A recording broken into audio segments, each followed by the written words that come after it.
बिस्मिल्लाहिर्रहमानिर्रहीम। First year mathematics chapter 7 आज का टारगेट है। आज हमें ज्वाइन कर रहा है एक नया कॉन्सेप्ट जिसका नाम है फैक्टोरियल। ठीक है, पहले मैं आपको एक एग्जांपल देता हूँ कि हमें इसकी जरूरत क्या पेश आई, इसकी एप्लीकेशन भी बन जाएगी वो। ठीक है, फिर हम इसके रिजल्ट्स, एग्जांपल्स और इसका कुछ इमीडिएट एप्लीकेशंस देखेंगे। अच्छा, फर्ज करें आपके पास 4 नंबर्स हैं। ठीक है, we have 4 numbers and we have 4 blanks. Fill in the blanks है हमारे पास। ठीक है, हमारे पास 4 डिजिट्स हैं और उन 4 डिजिट्स को हमने फिल करना है और उनको फिल करने के लिए हमारे पास 4 ही स्पेसेस है। ठीक है, यानी 4 डिजिट्स हैं, 4 स्पेसेस हैं और उन्हें हम फिल करने जा रहे हैं। अच्छा, अब हम देखते हैं, हम डिजिट लेते हैं अपने पास में। डिजिट फर्ज करें हम ले लेते हैं यही 1, 2, 3 एंड 4। ये हमने डिजिट ले ली। ठीक है, यानी वी हैव 4 डिजिट्स। इन 4 डिजिट्स की मदद से नंबर्स बनाने हैं हमने। So we have 4 spaces. अब जो फर्स्ट प्लेस है, जीरो प्लेस या यूनिट प्लेस जिसे आप कहते हैं, इसे फिल करने के लिए आप इसमें 1 भी पुट कर सकते हैं, 2 भी पुट कर सकते हैं, 3 भी पुट कर सकते हैं और 4 भी पुट कर सकते हैं। तो हाउ मैनी वेज, इसको फिल करने के कितने वेज हैं आपके पास? We have 4 ways to fill this. फर्ज किया हमने यहाँ पर रख लिया 2, तो ये खत्म हो गया। ठीक है, अब हमारे पास कितने डिजिट्स रह गए? 1, 3, 4 रह गए। अच्छा, अब टेंस प्लेस पे देखते हैं। टेंस प्लेस पे हमारे पास कितनी ऑप्शन है? 1 भी आ सकता है, 3 भी आ सकता है, 4 भी आ सकता है। वी हैव 3 ऑप्शंस और फर्ज किया कि हमने यहाँ पे रख लिया 3, तो ये भी डिजिट खत्म हो गया। ये हमारी मर्जी थी, हम 1 भी रख सकते थे, 4 भी रख सकते थे। मैं आपको जस्ट एग्जाम्पल दे रहा हूँ। फर्ज करो हमने 3 रख लिया। अब कितने रह गए? 1 और 4, 2 डिजिट रह गए। तो 100 प्लेस में हम, हमारे पास कितने ऑप्शन है? We have 2 option. 1 भी लिख सकते हैं, 4 भी लिख सकते हैं। फर्ज किया हमने 1 लिख लिया। तो अब 1000 प्लेस में क्या ऑप्शन रह गया? Single option, just 1 option. तो यहाँ लाजमी तौर पे 4 नहीं आना है। ठीक है। अच्छा, हमारा गर्ज इससे नहीं है कि नंबर क्या बना, 4132। फिर से रिकॉल करें, हमारा गर्ज ये है कि if we have 4 distinct digits and we want to form a 4 digit number जिसमें कोई रेपिटेशन ना हो, हर डिजिट एक ही बार आए, तो at the unit place we have 4 ways to fill this. फिर टेंस प्लेस पे we had 3 ways to fill. 100 place पे we had two ways to fill और one way to fill at the 1000 place. How many total ways? ये तो हो गया ना, हर place के लिए अलग। यहाँ पे 4 ऑप्शन थे, यहाँ पे 3 ऑप्शन थे, यहाँ पे 2 ऑप्शन थे, यहाँ पे 1 ऑप्शन थे। Total number of veg, principle of counting ये कहता है कि टोटल नंबर ऑफ वेज के लिए आपने इनको मल्टीप्लाई कर देना होता है। So total number of veg is 4 × 3 × 2 × 1। तो ये क्या बन गया? ये 1 से लेकर 4 तक का प्रोडक्ट बन गया। And this is equal to 3 2 6 6 24। ये 24 है। ये जो है ना, 1 से लेके 4 तक का जो प्रोडक्ट है, इसे शॉर्ट फॉर्म में हम फैक्टोरियल कहते हैं। इसे हम शॉर्ट फॉर्म में यूं लिखते हैं 4 फैक्टोरियल, या यूं इसको सीट पे बिठा देते हैं 4 फैक्टोरियल। ठीक है। So this is the definition of, this is the motivation behind factorial. One simple motivation, आज में से वन सिंपल एग्जाम्पल। अच्छा, अब हम प्रॉपर डेफिनेशन देखते हैं कि किसी भी पॉजिटिव इंटीजर एन के लिए, for n is any positive integer. Positive integer से क्या मुराद है? पॉजिटिव इंटीजर से मुराद 1 2 3 and up to so on. N factorial is actually product of numbers from 1 2 3 up to n. ठीक है, एन। और एन से पीछे क्या पड़ा होगा? जैसे 6 से पीछे क्या है? 6 से पीछे 6 - 1 यानी कि 5 है। एन से पीछे क्या है? n - 1। इस तरह कर, तो आप यहां से अगर 1 से चलें, 1 2 3 4 5, कहीं पे जाके n तक पहुंचेंगे। अगर इधर से लिखना शुरू करें, n n - 1 n - 2, कम होता होता 3 2 1 हो जाएगा। तो ये फार्मूला है फैक्टोरियल का। ठीक है, मिसाल के तौर पे हम कुछ फैक्टोरियल कैलकुलेट कर लेते हैं। 1 का फैक्टोरियल क्या होगा, 1 फैक्टोरियल 1 है। 2 का फैक्टोरियल क्या होगा, उसको 2 इंटू 1 लिखेंगे। 3 का फैक्टोरियल क्या होगा, उसको 3 इंटू 2 इंटू 1 लिखेंगे। अच्छा, 4 का फैक्टोरियल क्या होगा, उसे 4 into 3 into 2 into 1, this is 24 and up to so on. इस तरह आप किसी भी नंबर का फैक्टोरियल आसानी से फाइंड कर सकते हैं। कैलकुलेटर पे भी इसका बटन आपको मिल जाएगा if you want to calculate the factorial of a number. Now अब एक इंटरेस्टिंग क्वेश्चन है हमारे सामने, ठीक है, और उस तक हम जा सकते हैं, उसका हम रास्ता पहले बनाते हैं। क्वेश्चन है कि ये तो पॉजिटिव इंटीजर के लिए फैक्टोरियल डिफाइन हो गया, can we define factorial for zero? By definition not, क्योंकि फैक्टोरियल की हमने अगर यू डिफाइन किया है कि it is the product of positive integer from 1 to n, तो फिर जीरो तो पॉजिटिव इंटीजर नहीं है, लिहाजा उसके लिए हमें मॉडिफाई करना पड़ेगा इसे। रिकॉल दैट, में हम एक अल्टरनेटिव मेथड पढ़ते हैं फैक्टोरियल लिखने का। Recall n factorial is n n minus one, इससे पीछे एन माइनस टू, इससे पीछे एन माइनस थ्री, करते करते 3 2 1, दिस इज एन फैक्टोरियल। अब फैक्टोरियल को हम एक और तरह से भी लिख सकते हैं, हमारी कैलकुलेशंस में भी ये बड़ा हेल्पफुल होगा। मिसाल के तौर पहले एग्जांपल ले लेते हैं। जैसे आप देखें 6 फैक्टोरियल है, 6 फैक्टोरियल इक्वल टू 6 5 4 3 2 1। अब हम क्या कर सकते हैं, हम इसको यूं भी लिख सकते हैं, हम लिख सकते हैं 6 5 4 3। अब ये जो 2 इंटू 1 है, ये खुद 2 फैक्टोरियल है। हम 6 फैक्टोरियल को, इसका मतलब है कि 6 5 4 3 2 तक ओपन कर लिया। हम 6 फैक्टोरियल को यूं भी लिख सकते हैं 6 5 4, ये क्या बन जाएगा 3 फैक्टोरियल। हमने 6 फैक्टोरियल को 3 तक ओपन कर लिया। इसी तरह हम 6 फैक्टोरियल को यूं भी लिख सकते हैं 6, और ये सारा क्या हुआ 1 से 5 तक 5 फैक्टोरियल। तो इस तरह जरूरी नहीं है कि आप इसको 6 फैक्टोरियल को 1 to 6 ही लिखें, आप हस्बे जरूरत क्वेश्चन के मुताबिक ऐसे ओपन कर सकते हैं। अच्छा, इसके अब एक जनरल फॉर्म देते हैं।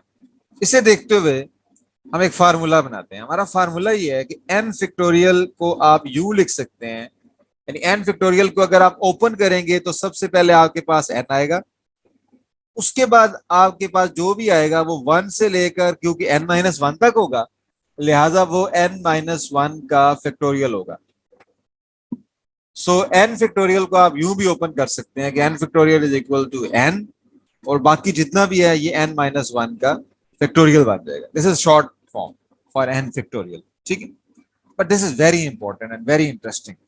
लुक, इसमें जो आपका n है वो कहां से स्टार्ट होता है, वो 1 से स्टार्ट होता है, n फ्रॉम 1 2 3, यानी पॉजिटिव इंटीजर आप कोई भी वैल्यू पुट कर सकते हैं। अगर हम इसमें n को 1 पुट करते हैं, put n is equal to 1, तो ये क्या बन जाएगा 1 का फैक्टोरियल, 1 1 माइनस वन फैक्टोरियल, तो ये 1 फैक्टोरियल 1 होता है, 1 माइनस वन 0 होता है, 0 का फैक्टोरियल आ गया। तो so what is this, 0 factorial is 1। तो लिहाजा हमारे पास 0 का फैक्टोरियल अलग से डिफाइन हो गया इस फार्मूला की मदद से, ठीक है। So by so by using this formula we have calculated 0 factorial and 0 factorial is 1। अब हम अपनी कैलकुलेशंस के अंदर, जो इन लेक्चर्स में भी और इन लेक्चर के बाद एमसीक्यूज के लेक्चर में आप देखेंगे कि जहां भी 0 फैक्टोरियल आएगा वी विल टेक इट 1, ठीक है। अच्छा, तो ये एक रिजल्ट हो गया हमारे पास, 0 फैक्टोरियल इज 1। इसी तरह आप पूछ सकते हैं कि बाकी 0 हो गया, पॉजिटिव इंटीजर हो गया, नेगेटिव इंटीजर्स अगर फर्ज करे आ जाए, तो क्या हम नेगेटिव इंटीजर्स का फैक्टोरियल फाइंड कर सकते हैं? तो आंसर इज नो, फाइंड नहीं कर सकते आप, ठीक है।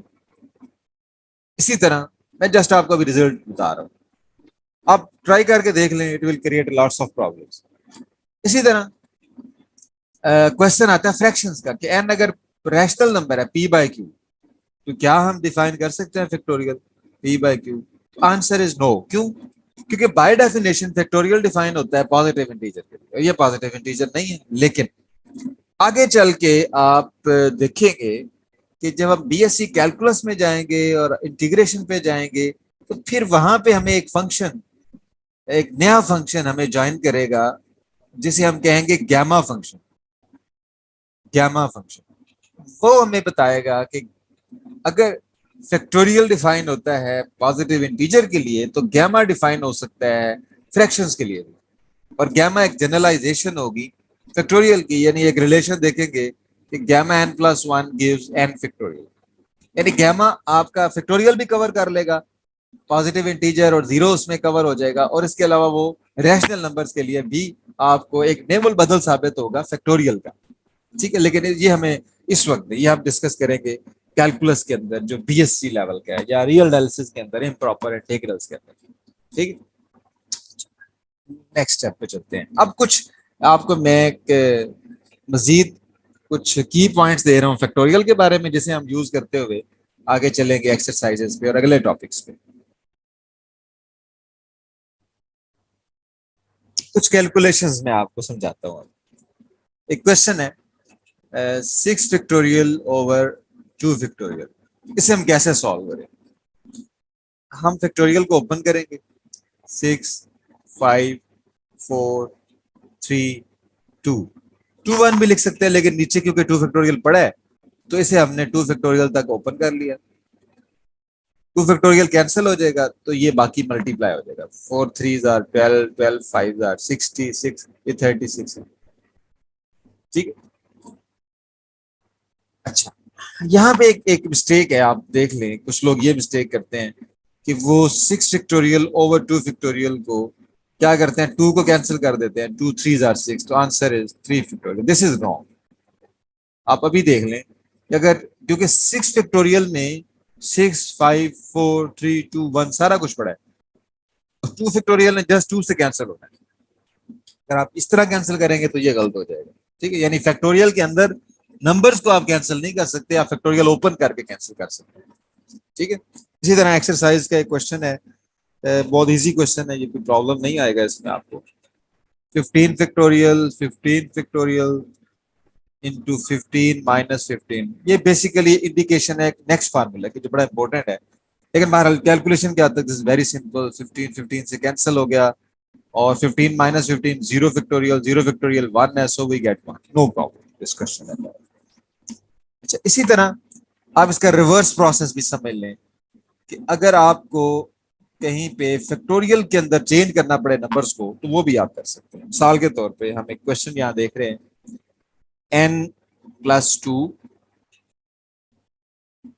n+1 into n। ठीक है, ये एक नंबर है, कंसेक्टिव प्रोडक्ट है 3 नंबर्स का, and we want to write it in the form of the factorial. हमें इसे फैक्टोरियल की फॉर्म में लिखने के लिए क्या करना पड़ेगा, look at this, n+2 n+1 n। अब ये n+2 का फैक्टोरियल लिखा जा सकता है अगर साथ n-1 n-2 3 2 1, अगर ये मिसिंग नंबर हम ऐड कर ले, जो कि 1 से लेकर n-1 तक है, n+2 n+1 n, और ये सारे 1 तक जाएगा। अगर हम ये ऐड कर लें तो ये क्या बन जाएगा, ये n+2 का फैक्टोरियल बन जाएगा। लेकिन अगर हमें इन्हें ऐड करना है तो इसका मतलब है, अगर हमें इनको इनके साथ मल्टीप्लाई कर रहे हैं तो इसका मतलब है कि हमें ये डिवाइड में भी लिखने पड़ेंगे। And this is equal to, अब ये क्या बन जाएगा, 1 2 3, आपने देखना है कि ये कंसेक्टिव नंबर्स का प्रोडक्ट है, कहां से, 1 से लेके n+2 तक, so this is n+2 factorial, और ये 1 से लेकर n-1 तक, तो ये इसकी फैक्टोरियल नोटेशन जी है। एक और आप प्रैक्टिस कर सकते हैं, n n-1 n-2 up to so on n-r+1, ये नंबर है। इसे फैक्टोरियल फॉर्म में लिखें। कैसे लिखेंगे इसे फैक्टोरियल फॉर्म में, आप लार्जर नंबर, लार्जेस्ट है यहाँ पे n, इसका मतलब है कि n फैक्टोरियल कंप्लीट हो सकता है अगर ये चला जाए 1 तक, 1 2 3, कहां तक चाहिए हमें, n-r+1 तो है, इससे पिछले नंबर तक चाहिए। इससे पिछला नंबर क्या होगा वो चेक करने के लिए आप 1 माइनस कर लें, ये कैंसिल हो जाएगा। इसका मतलब क्या है, इसका मतलब है n-r से 1 से लेकर n-r तक आपको चाहिए, तो आप इसी से मल्टीप्लाई डिवाइड कर लें तो you will get the answer, and answer is, अब ये नोमिनेटर क्या हो जाएगा, 1 से लेकर n तक, so this is n factorial, और डिनोमिनेटर क्या हो जाएगा, n-r तक, दिस इज n-r फैक्टोरियल। ठीक है, आगे चल के ये एक बड़ी जबरदस्त डेफिनेशन बन जाएगी। ठीक है, तो इसी तरह आप प्रैक्टिस कर लें। अब हम फैक्टोरियल की मदद से कुछ बड़े इंटरेस्टिंग टॉपिक पढ़ेंगे। परम्यूटेशंस क्या होती हैं, कॉम्बिनेशन क्या होते हैं, प्रोबेबिलिटी क्या होती है। इसके अलावा इसकी इमीडिएट एप्लीकेशन हम जो पढ़ेंगे वो बाइनोमियल थ्योरम के अंदर, बाइनोमियल कोफिशिएंट्स के अंदर पढ़ेंगे। ठीक है, तो यहाँ पे एक ब्रेक ले लें, ब्रेक के बाद हम नेक्स्ट टॉपिक पे आते हैं, परम्यूटेशन क्या होती है। ओके, अब हमारा टॉपिक है परम्यूटेशंस का। What is permutation and its types. यहाँ एक बड़ा इंपॉर्टेंट क्वेश्चन है, what is difference between permutation and combination. ठीक है, इस क्वेश्चन के आंसर से पहले हम परम्यूटेशंस के बारे में पढ़ेंगे कि परम्यूटेशंस क्या होती हैं, और इनके 5 वेल नोन केसेस जो हमारी इस बुक में सिलेबस में मेंशन है हम वो डिस्कस करेंगे। ठीक है, बाकी फिर इसके अलावा जो इसकी डिस्कशन है वो हमारी बीएससी में दोबारा आएगी, मैथमेटिकल स्टैटिस्टिक्स के अंदर या एमएससी के अंदर। तो परम्यूटेशंस क्या होती है। परम्यूटेशंस का ताल्लुक है नंबर ऑफ वेज से, ये तादाद है, नंबर ऑफ वेज। ठीक है, यानी परम्यूटेशन बुनियादी तौर पे एक नंबर है, एक तादाद है। नंबर ऑफ वेज वो उतने तरीकों की तादाद है जितने तरीकों से हम चीजों को अरेंज कर सकते हैं, इसलिए हम इसको अरेंजमेंट्स भी कहते हैं। Number of arrangements, number of ways to arrange something. ठीक है, अच्छा, कैसे, इसकी कुछ एग्जांपल लेके देखते हैं। साल के तौर पे आपके पास डिजिट्स हैं, मैंने अभी एग्जांपल एक ली थी, 1 2 3 4। इन्हें आप अरेंज करें, 4 आप ब्लैंक्स ले लें इस तरह से। ये अब आप इन्हें मुख्तलिफ तरह से अरेंज कर सकते हैं। इसे आप 1 2 3 4 इस तरह लिखेंगे तो 1234 बन जाएगा। ठीक है, अगर आप 4 पहले लिख लें, फिर 1 लिख लें, फिर 3, फिर 2, यानी इन 1 2 3 4 का आप ऑर्डर चेंज करते जाएं, तरतीब चेंज करते जाएं। ठीक है, अरेंजमेंट चेंज करते जाएं, आपको पता है नंबर बढ़ता जाएगा या कम होता जाएगा, यानी कि नंबर चेंज हो जाएगा। कितनी तरह से ये नंबर बनाए जा सकते हैं, दिस इज कॉल्ड परम्यूटेशन। ठीक है, the number of ways in which we can arrange 1 2 3 4 these 4 digits to form a 4 digit number is called the permutation। ये यहाँ पे परम्यूटेशन कहलाएगी। अच्छा, इसी तरह आप और एग्जांपल भी ले सकते हैं डिफरेंट कलर्स की। जैसे ये एक कलर है, फर्ज करें यहाँ से रेड कलर है ये। ठीक है, उसके बाद येलो कलर है, उसके बाद यहाँ पे ये ग्रीन कलर है। अब ये 3 कलर हैं, तो आप इन 3 कलर्स की मदद से कितने सिग्नल बना सकते हैं। ठीक है, यानी रेड, यानी ग्रीन पहले लिख दें, फिर रेड कर दें, फिर येलो कर दें। तो ये और ये 2 मुख्तलिफ परम्यूटेशन है। ये रेड येलो ग्रीन है, ये ग्रीन रेड येलो है। ठीक है, so these are 2 different permutations. ठीक है, तो यहां से आपको एक बारीक सी बात समझ आ रही होगी कि अगर अरेंजमेंट चेंज कर दें, permutation is changed, permutation change हो जाती है। मिसाल के तौर पे मैं अभी आप उस क्वेश्चन पे भी आ रहा हूं कि कॉम्बिनेशन में और इसमें क्या फर्क है। मिसाल के तौर पे फर्ज करें कि 3 लड़के हैं, अली, ठीक है, आमिर, असलम। ये 3 लड़के हैं, अली, आमिर, असलम। ठीक है, 3 दोस्त हैं। ये इन तीनों ने मिलकर एक ग्रुप बनाया, स्टडी ग्रुप बनाया कि हम पढ़ेंगे। ठीक है, यानी इन्होंने अपना एक कॉम्बिनेशन बना लिया, अली, आमिर, असलम।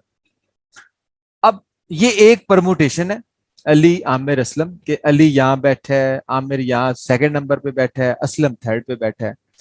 अगर आमिर जो है वो इधर आ जाए, अली इधर आ जाए, असलम इधर आ जाए, तो ये परमुटेशन चेंज हो जाती है। बिल्कुल ऐसे ही समझें। ठीक है, ज़हन में फर्क रखें कि हम फर्क करने जा रहे हैं परमुटेशन में और कम्बिनेशन में। तो पहले परमुटेशन, फर्ज करें कि ये यूं भी समझ लें कि फर्ज करें कि ये 3 लोग हैं, ये फर्स्ट है, ये सेकंड है ना, इसको सेकंड प्राइज मिला है, इसको थर्ड मिला है। ये फर्स्ट है, ये सेकंड है, ये थर्ड है।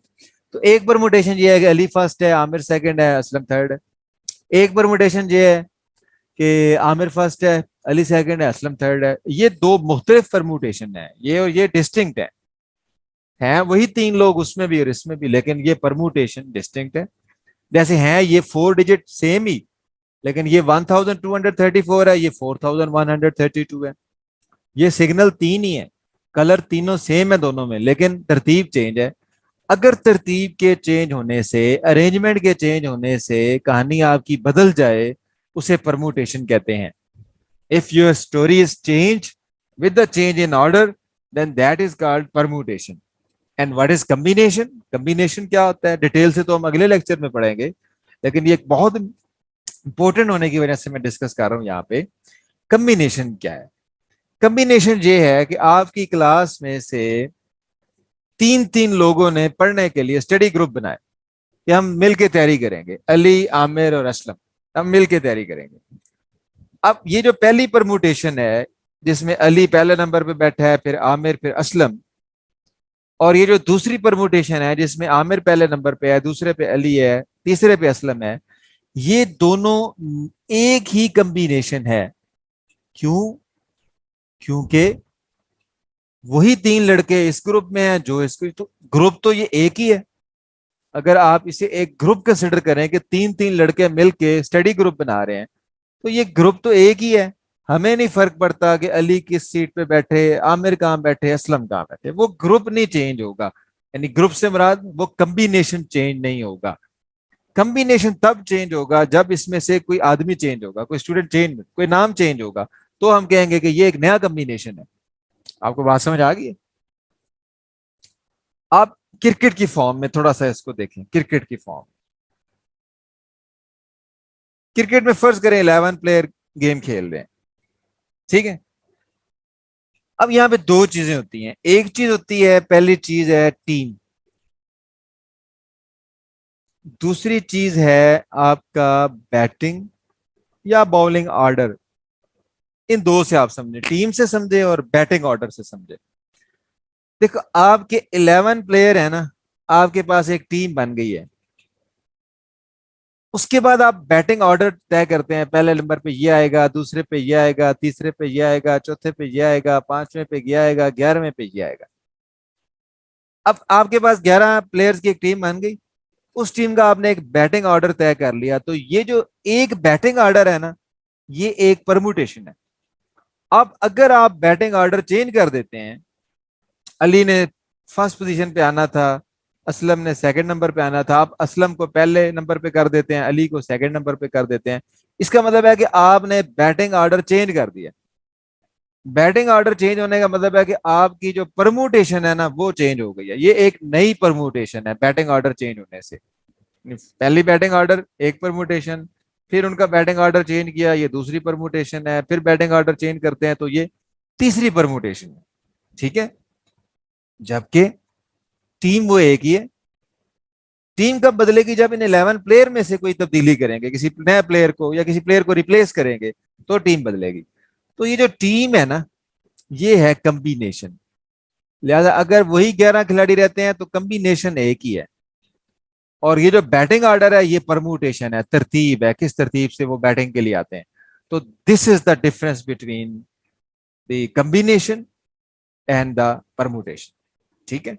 आपको थोड़ा सा एक गैस भी मिल रहा होगा यहाँ पे कि अगर आप के पास सेम ऑब्जेक्ट्स हो, तो जो नंबर ऑफ कम्बिनेशन है that is less than the number of permutations, ठीक है। अच्छा, अब हम परमुटेशन की मजीद डिटेल पे चलते हैं और हम कुछ टाइप्स पढ़ते हैं और परमुटेशन का फार्मूला ड्राइव करते हैं। Okay, let us discuss case 1, non repeated used all at a time. Again we get help from same example, ठीक है, ताकि हम जरा क्विकली चले जाएं। फर्स्ट करेंगे, हमारे पास हैं 3 डिजिट्स, 2, 4 एंड 6, और हमने इनकी मदद से बनाने हैं नंबर्स, ठीक है। We have 3 spaces, 3 digits. How many numbers can be found by using 3 digits used all at a time when no digit is repeated? Repeat नहीं करना आपने, 2, 4, 6 को लेके चलना है। अच्छा, मैंने पहले भी ये प्रूव कराया था, but I repeat this.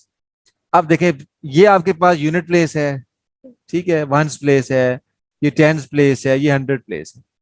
Ones place पे आपके पास तीन ऑप्शन है, 2 भी आ सकता है, 4 भी आ सकता है, 6 भी आ सकता है। टेंस प्लेस पे आपके पास, अगर फर्ज करें आप फिक्स कर देते हैं कि इनमें से 2 यहाँ पे आ गया, अब आपके पास 10 प्लेस पे दो ऑप्शन रह जाती हैं, इन दो में से कोई एक आएगा, फर्ज करें 6 आ गया। अब आपके पास 100 प्लेस पे एक ही ऑप्शन बचता है, उससे नहीं आना है। तो टोटल ऑप्शन क्या है, यूनिट प्लेस पे 3 है, 10 प्लेस पे 2 है, 100 प्लेस पे 1 है। सो जब, तो परमुटेशन जो है वो क्या होती है, प्रिंसिपल ऑफ काउंटिंग ये कहता है कि हर पोजीशन पे जितने आपके पास वेज है ना, उनका आप प्रोडक्ट ले लें, तो वो permutation 3 2 1। So answer is 3 2 are 6। In short this is 3 factorial. इस एग्जाम्पल से अब आपको मैं आसानी से समझा सकता हूं कि अगर आपके पास n ऑब्जेक्ट्स हो, if the total number of objects is n, ठीक है, case one, n distinct, these are distinct n objects, ठीक है। तो इसका मतलब क्या होगा, you have n places. Place number one पे आपके पास कितनी ऑप्शन होंगी, प्लेस नंबर वन पे आपके पास n ऑब्जेक्ट है, n ऑप्शन है। अब एक एलिमेंट यहाँ फिक्स हो गया है, अब कितने रह गए, यहाँ n-1 रह गए। अब दो फिक्स हो गए, अब कितने रह गए, n-2 रह गए। अब कितने रह गए, n-3 रह गए। हर स्पेस में आप एक एलिमेंट डालते जाएंगे, एक कम होता जाएगा, कम होता जाएगा, कम होता जाएगा, कहीं पे जाके 3 रह जाएंगे, 3 में से एक यहाँ रख दिया, फिर इसके लिए 2 रह जाएंगे, और आखिर में अकेला बचेगा। तो how many ways are there to arrange n distinct objects used all at a time, n थे, n के n यूज करने हैं। तो आपको एक गैस मिला कि आप क्या करेंगे, इनका प्रोडक्ट ले लें, सबको मल्टीप्लाई करें, n n-1 n-2 n-3, तो सबका प्रोडक्ट क्या आएगा, ये n का फैक्टोरियल बन जाएगा। तो एक फार्मूला तो ये हो गया, इसका फार्मूला है n फैक्टोरियल। जब n ऑब्जेक्ट्स होंगे सारे के सारे यूज करके आप अरेंजमेंट बनाएंगे, तो you will get n factorial. ठीक है, अच्छा, उससे आगे चलते हैं।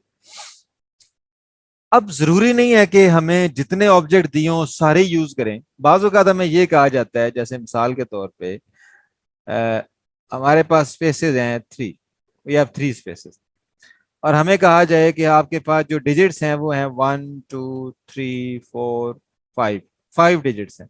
This is case two. Case two में क्या है, नॉन रिपीटेड, ये डिस्टिंक्ट है। टोटल कितने हैं, 5 हैं। हम कितने यूज कर सकते हैं, उसे हम आर से रिप्रेजेंट करते हैं 3। We have 5 objects used 3 at a time, ठीक है, लेकिन कोई भी रिपीट नहीं हो रहा, डिस्टिंक्ट ऑब्जेक्ट्स हैं। हाउ मेनी वेज, कितनी परमुटेशन ऐसी पॉसिबल होंगी कि आपके पास 5 ऑब्जेक्ट्स हैं और 3 आपने यूज करने हैं। इसका फार्मूला भी हम डिराइव कर लेते हैं, पहले एक जनरल फार्मूला पहले बना लेते हैं।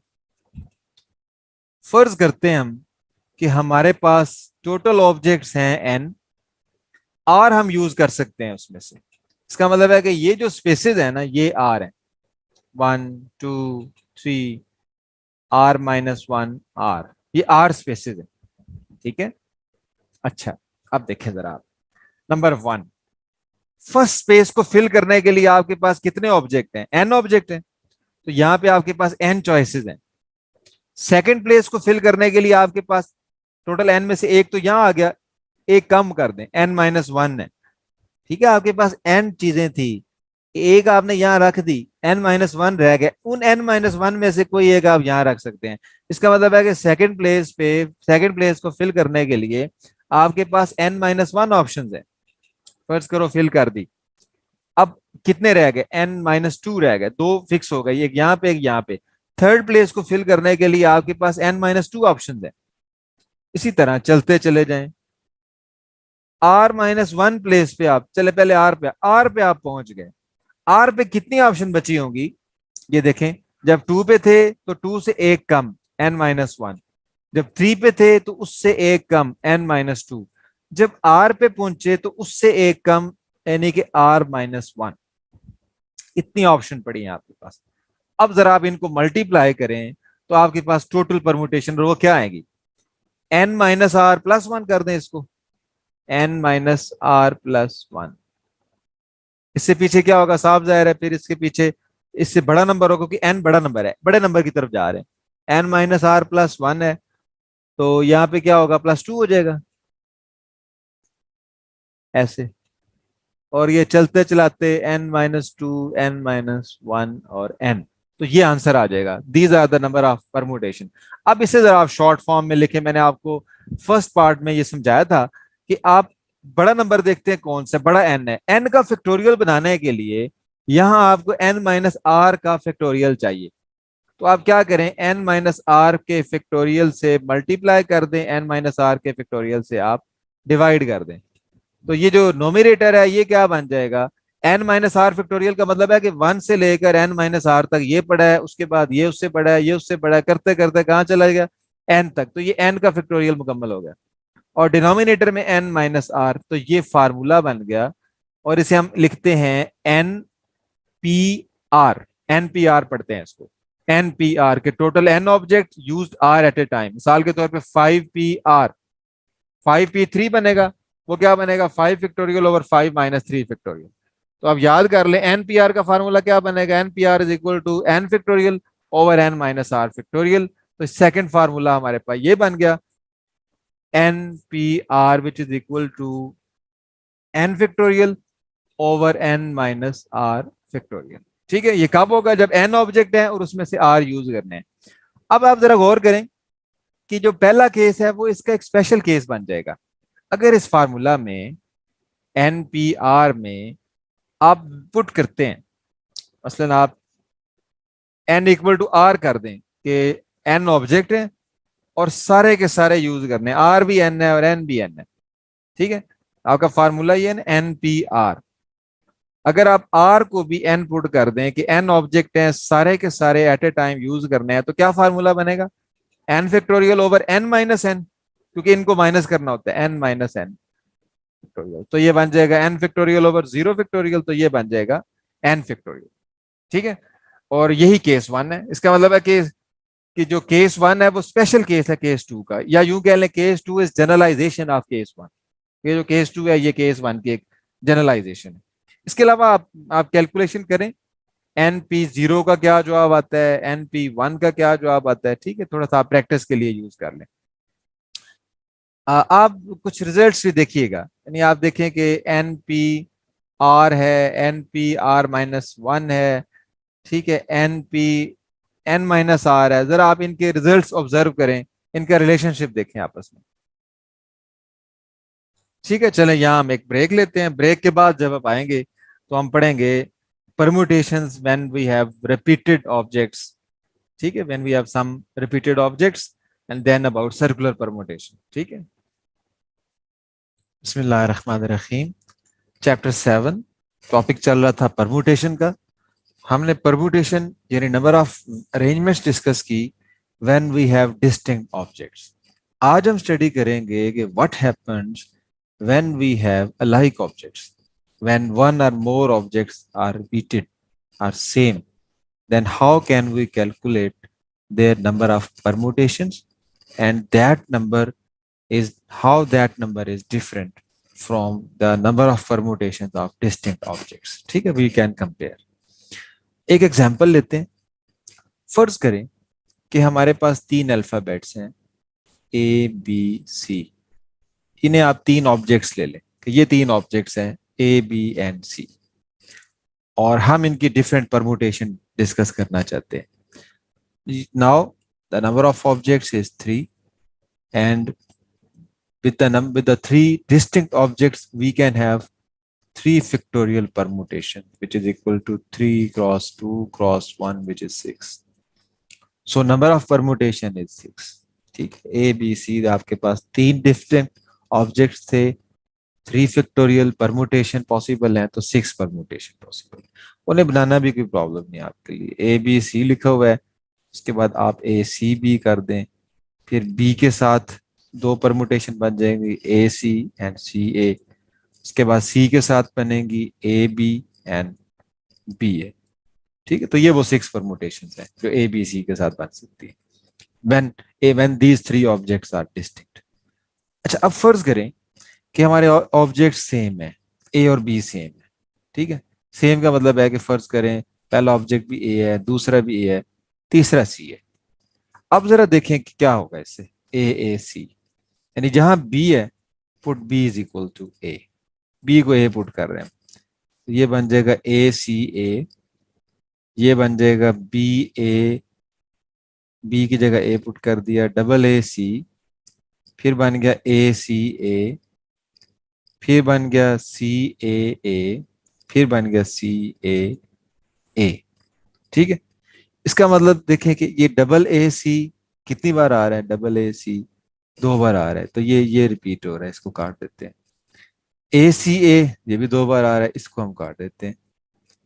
इसके बाद सी डबल ए, ये भी 2 बार आ रहा है, एक बार हम इसे काट देते हैं। तो इसका मतलब है कि डिस्टिंक्ट अब अरेंजमेंट कितनी रह गई है, 1 2 एंड 3।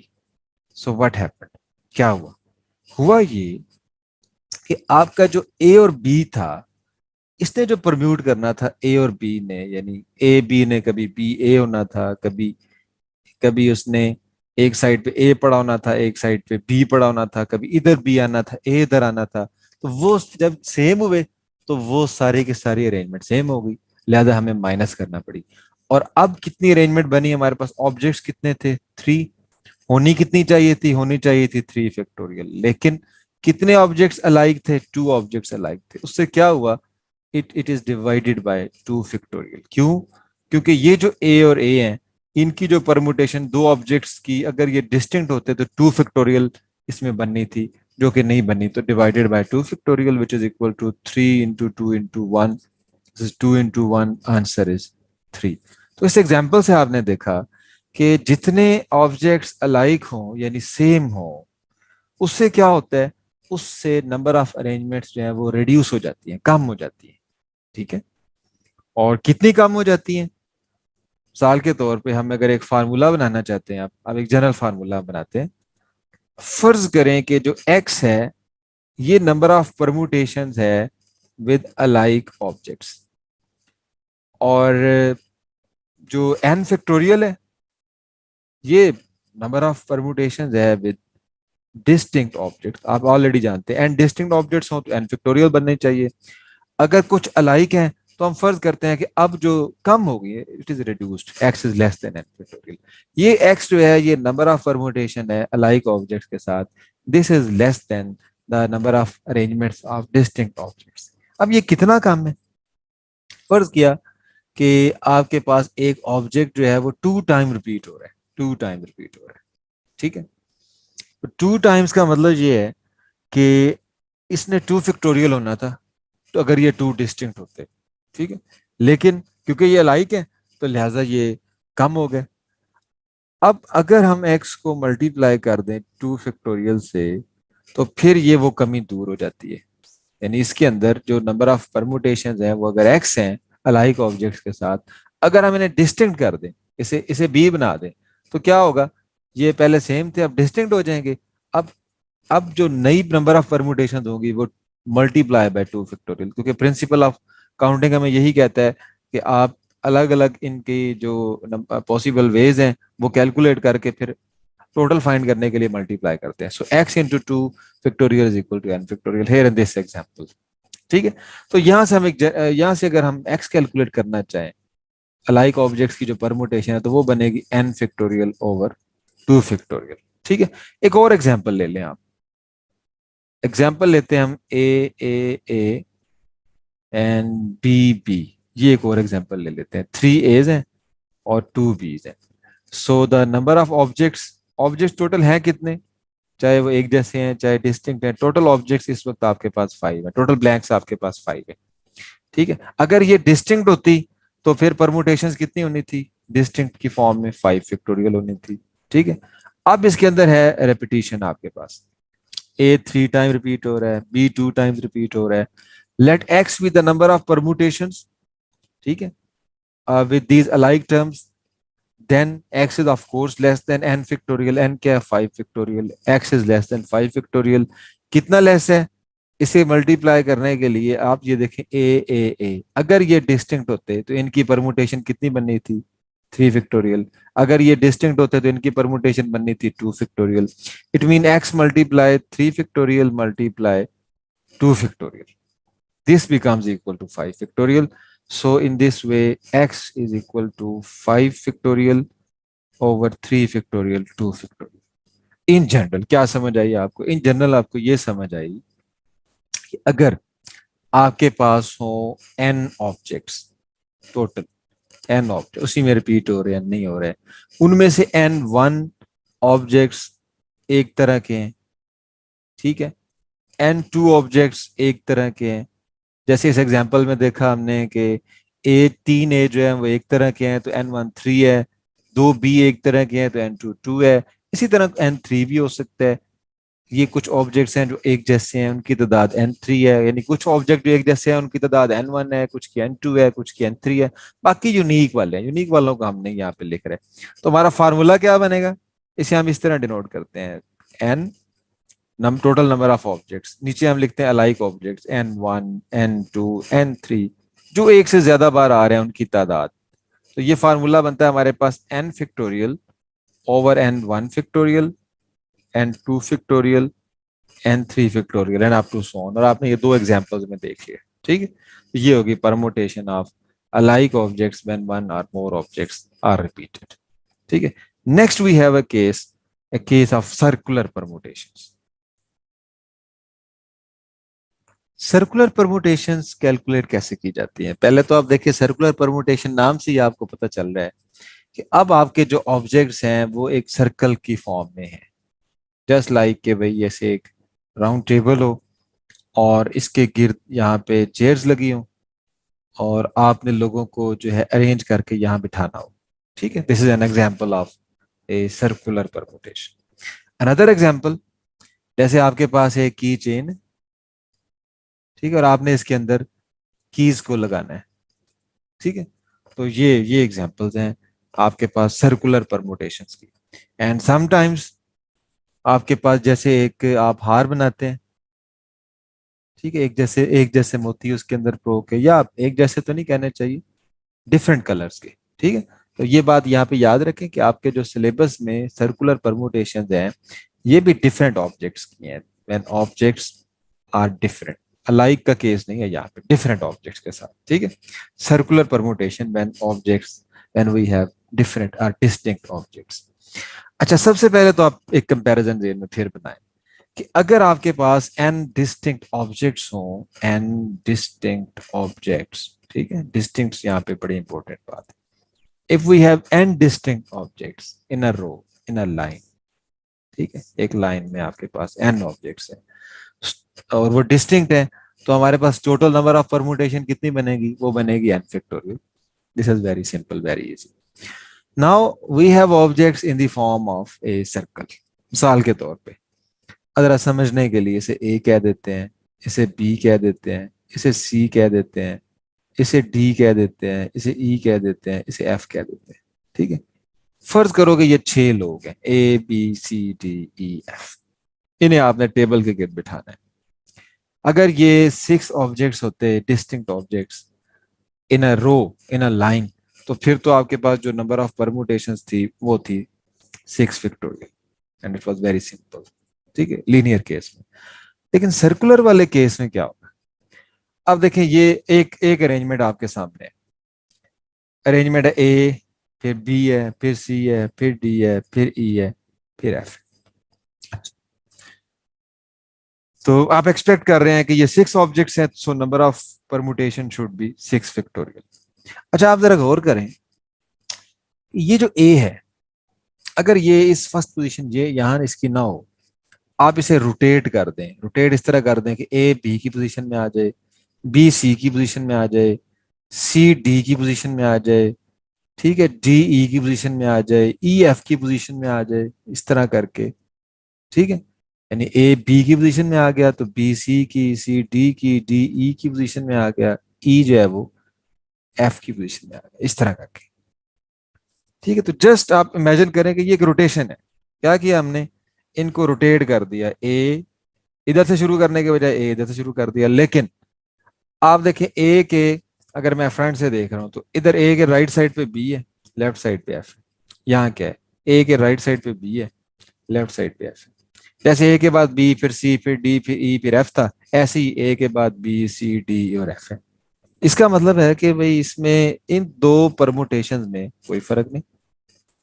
इसी तरह आप ए को फिर मजीद रोटेट कर ले, ए को फिर बी की पोजीशन में ले आए, इन सारों की पोजीशन फिर डिस्प्लेस कर ले, तब भी वो परमुटेशन सेम होगी। ए के बाद जो बैठेगा, उसके बाद जो बैठेगा वो सेम होगा, ए के अपोजिट जो बैठेगा वो भी सेम होगा, ए के लेफ्ट साइड पे जो होगा वो भी सेम होगा, ए के राइट। तो कितनी रोटेशन बन सकती है? 5 बन सकती, जितने ऑब्जेक्ट्स है उतनी रोटेशन बन सकती है 5। तो इसका मतलब है कि ये 5 की 5 जो रोटेशन है ना, ये एक ही परमुटेशन को जाहिर करती है।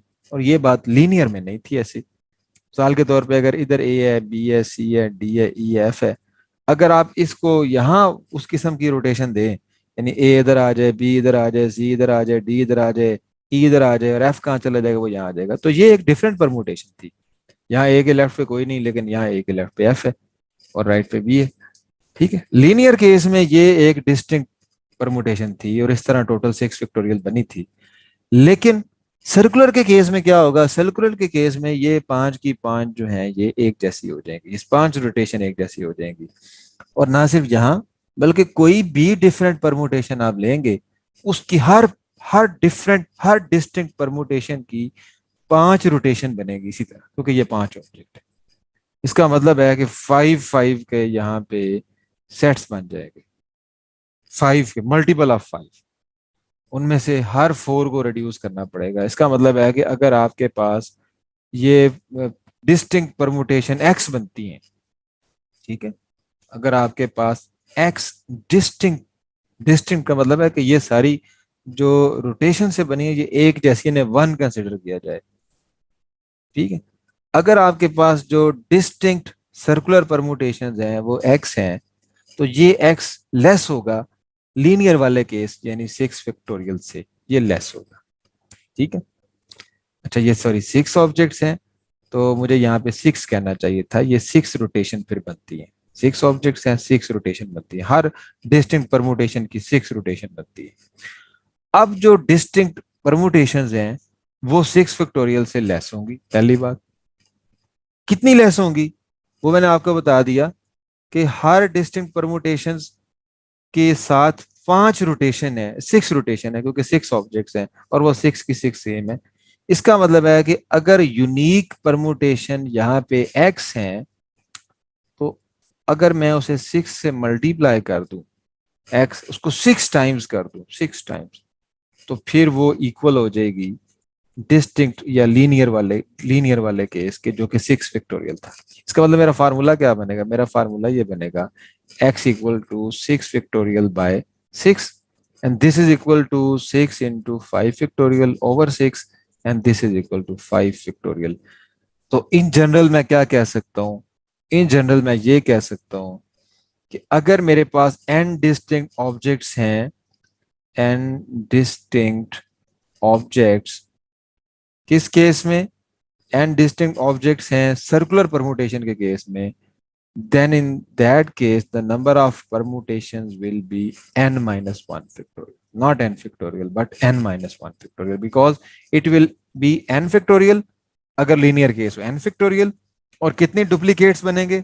n, तो divided bye n, this is n minus 1 factorial। ये एक वे है समझने का।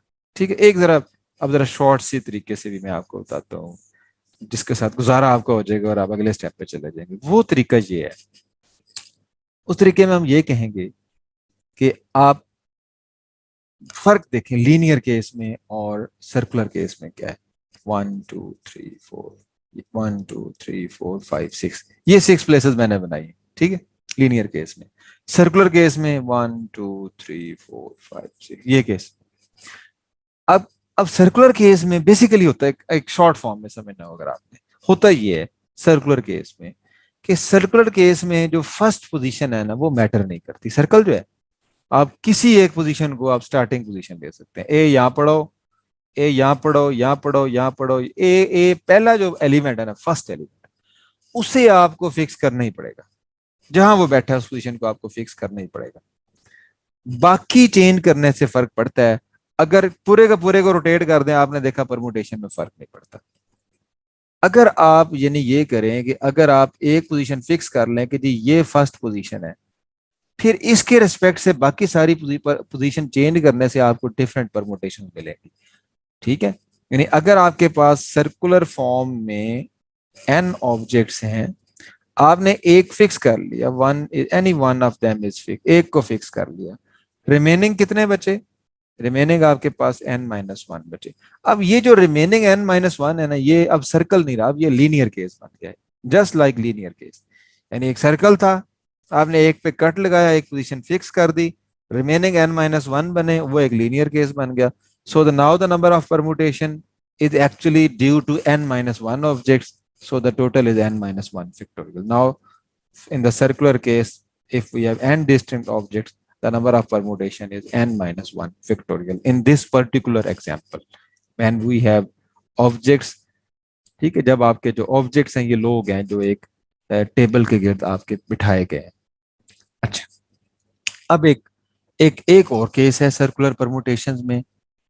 वो केस कैसे है, मैं आपको पहले आइडिया दे देता हूँ। वो केस ऐसा है कि just look at this case one. इस केस में क्या हुआ, इस केस में आपके पास जो ऑब्जेक्ट थे वो लाइन के बजाय सर्कल में आ गए। जब वो लाइन के बजाय सर्कल में आ गए तो आपने देखा कि अब रोटेशन से कोई फर्क नहीं पड़ता। अगर आप इन्हीं ऑब्जेक्ट्स को आगे रोटेट कर देते हैं, उससे कतन कोई फर्क आपको नहीं पड़ता, वो सेम परमुटेशन आ जाती है। ठीक है, लिहाजा जितने ऑब्जेक्ट्स हैं उतनी ही रोटेशन होती है, तो उतने ऑब्जेक्ट सेम आ गए, उससे आपने डिवाइड कर दिया, आपके पास n-1 फैक्टोरियल बन गया। अगर अब जरा एक और एग्जांपल लें। ये एग्जांपल ऐसी है कि फर्ज करें कि आपके पास कुछ फ्लावर्स हैं डिफरेंट कलर्स के, आपने उन्हें अरेंज करना है। और फ्लावर्स हम यहाँ मैं आपके सामने कुछ कलर ले लेता हूँ, चले हम एक येलो कलर ले लेते हैं। अच्छा, फिर हम एक रेड कलर ले लेते हैं। अच्छा, फिर हम एक ब्लू कलर ले लेते हैं, और फिर हम एक इधर से ब्राउन भी ले लेते हैं। चलो ये आसानी से काबू आ गए। ये आपके पास कलर्स हैं जी कुछ। ठीक है, समझे कि आपके पास 4 ऑब्जेक्ट्स हैं, 4 डिस्टिंक्ट ऑब्जेक्ट्स। येलो है, ब्लू है, ब्राउन है और रेड है। आप इसको इसकी आप टोटल नंबर ऑफ परमुटेशन बनाना देखना चाहते हैं। ये समझे एक हार है, उसके अंदर आप ये फूल डाल रहे हैं और एक परमुटेशन, साइक्लिक परमुटेशन बन रही है। अब आपने देखना है कि इन कलर्स की मदद से कितनी तरह के आप हार बना सकते हैं।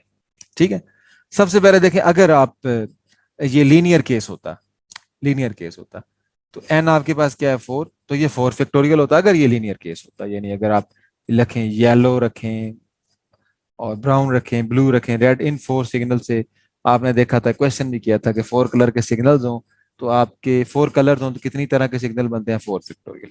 लेकिन अगर ये सर्कुलर फॉर्म में हो जैसे कि यहाँ पढ़े थे, तो फिर आपने कहा कि अब रोटेशन मैटर नहीं करती, येलो इधर आ जाए, ब्लू इधर आ जाए, ब्राउन इधर आ जाएगा, रेड इधर आ जाएगा, तो ये सेम हो जाएंगे। उससे क्या हुआ, फार्मूला हमारा हमें कहता है अब 4-1 फैक्टोरियल, यानी होना आप 3 फैक्टोरियल चाहिए परमुटेशन को, 3 फैक्टोरियल। ठीक है, अच्छा, लेकिन अब एक और टाइप है सर्कुलर परमुटेशन की, अब उसे समझते हैं। उसको इसको समझाने के लिए मैं आपको पहली बात तो वही बता देता हूँ, रोटेशन वाला फिनोमिना सेम है।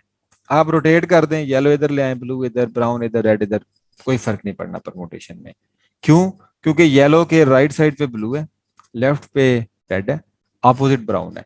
आप येलो यहाँ ले आते हैं तो भी उसके लेफ्ट पे ब्लू आ जाएगा, राइट पे रेड आ जाएगा, ऑपोजिट ब्राउन आ जाएगा, कोई प्रॉब्लम। तो सो रोटेशन से कोई फर्क नहीं पड़ना इसे। अच्छा, अब देखें आप, यहाँ पे एक बड़ी इंटरेस्टिंग सी बात है, यहाँ पे रिफ्लेक्शन से भी कोई फर्क नहीं पड़ना। ठीक है, इसके लिए आपको मेरी दोनों एग्जाम्पल्स को बेक वक्त देखना पड़ेगा। ठीक है, और मैं कोशिश करता हूं कि मैं दोनों एग्जाम्पल आपको बेक वक्त दिखा सकूं। ठीक है, और आपका जो पॉइंट जिस पे आपका फोकस होगा ना, वो ये होगा कि रिफ्लेक्शन से फर्क पड़ना है या नहीं पड़ना है। ठीक है, ये आपका पॉइंट है कि रिफ्लेक्शन से फर्क पड़ना है कि नहीं पड़ना है। एक कैटेगरी ये है जहां टेबल के गिर्द A B C D लोगों को बिठाया गया, और एक कैटेगरी ये है कि जब आपको 4 कलर के फूल दे के कहा गया कि आप हार बनाएं। आपने क्या किया, रोटेशन की तो आपको समझ आ गई कि इधर भी 4 ऑब्जेक्ट हैं तो 3 फैक्टोरियल परमुटेशन बना ली, इधर भी बना ली 3 फैक्टोरियल परमुटेशन। अब मैं कह रहा हूं कि बाज़ औक़ात सर्कुलर परमुटेशन में रिफ्लेक्शन से भी सेम आती है चीज। ये देखें, इसकी मैं रिफ्लेक्शन दिखा रहा हूं आपको। ए और सी फिक्स्ड है, ए इधर बैठा है, सी इधर बैठा है, बी मैंने इधर कर दिया, डी मैंने इधर कर दिया।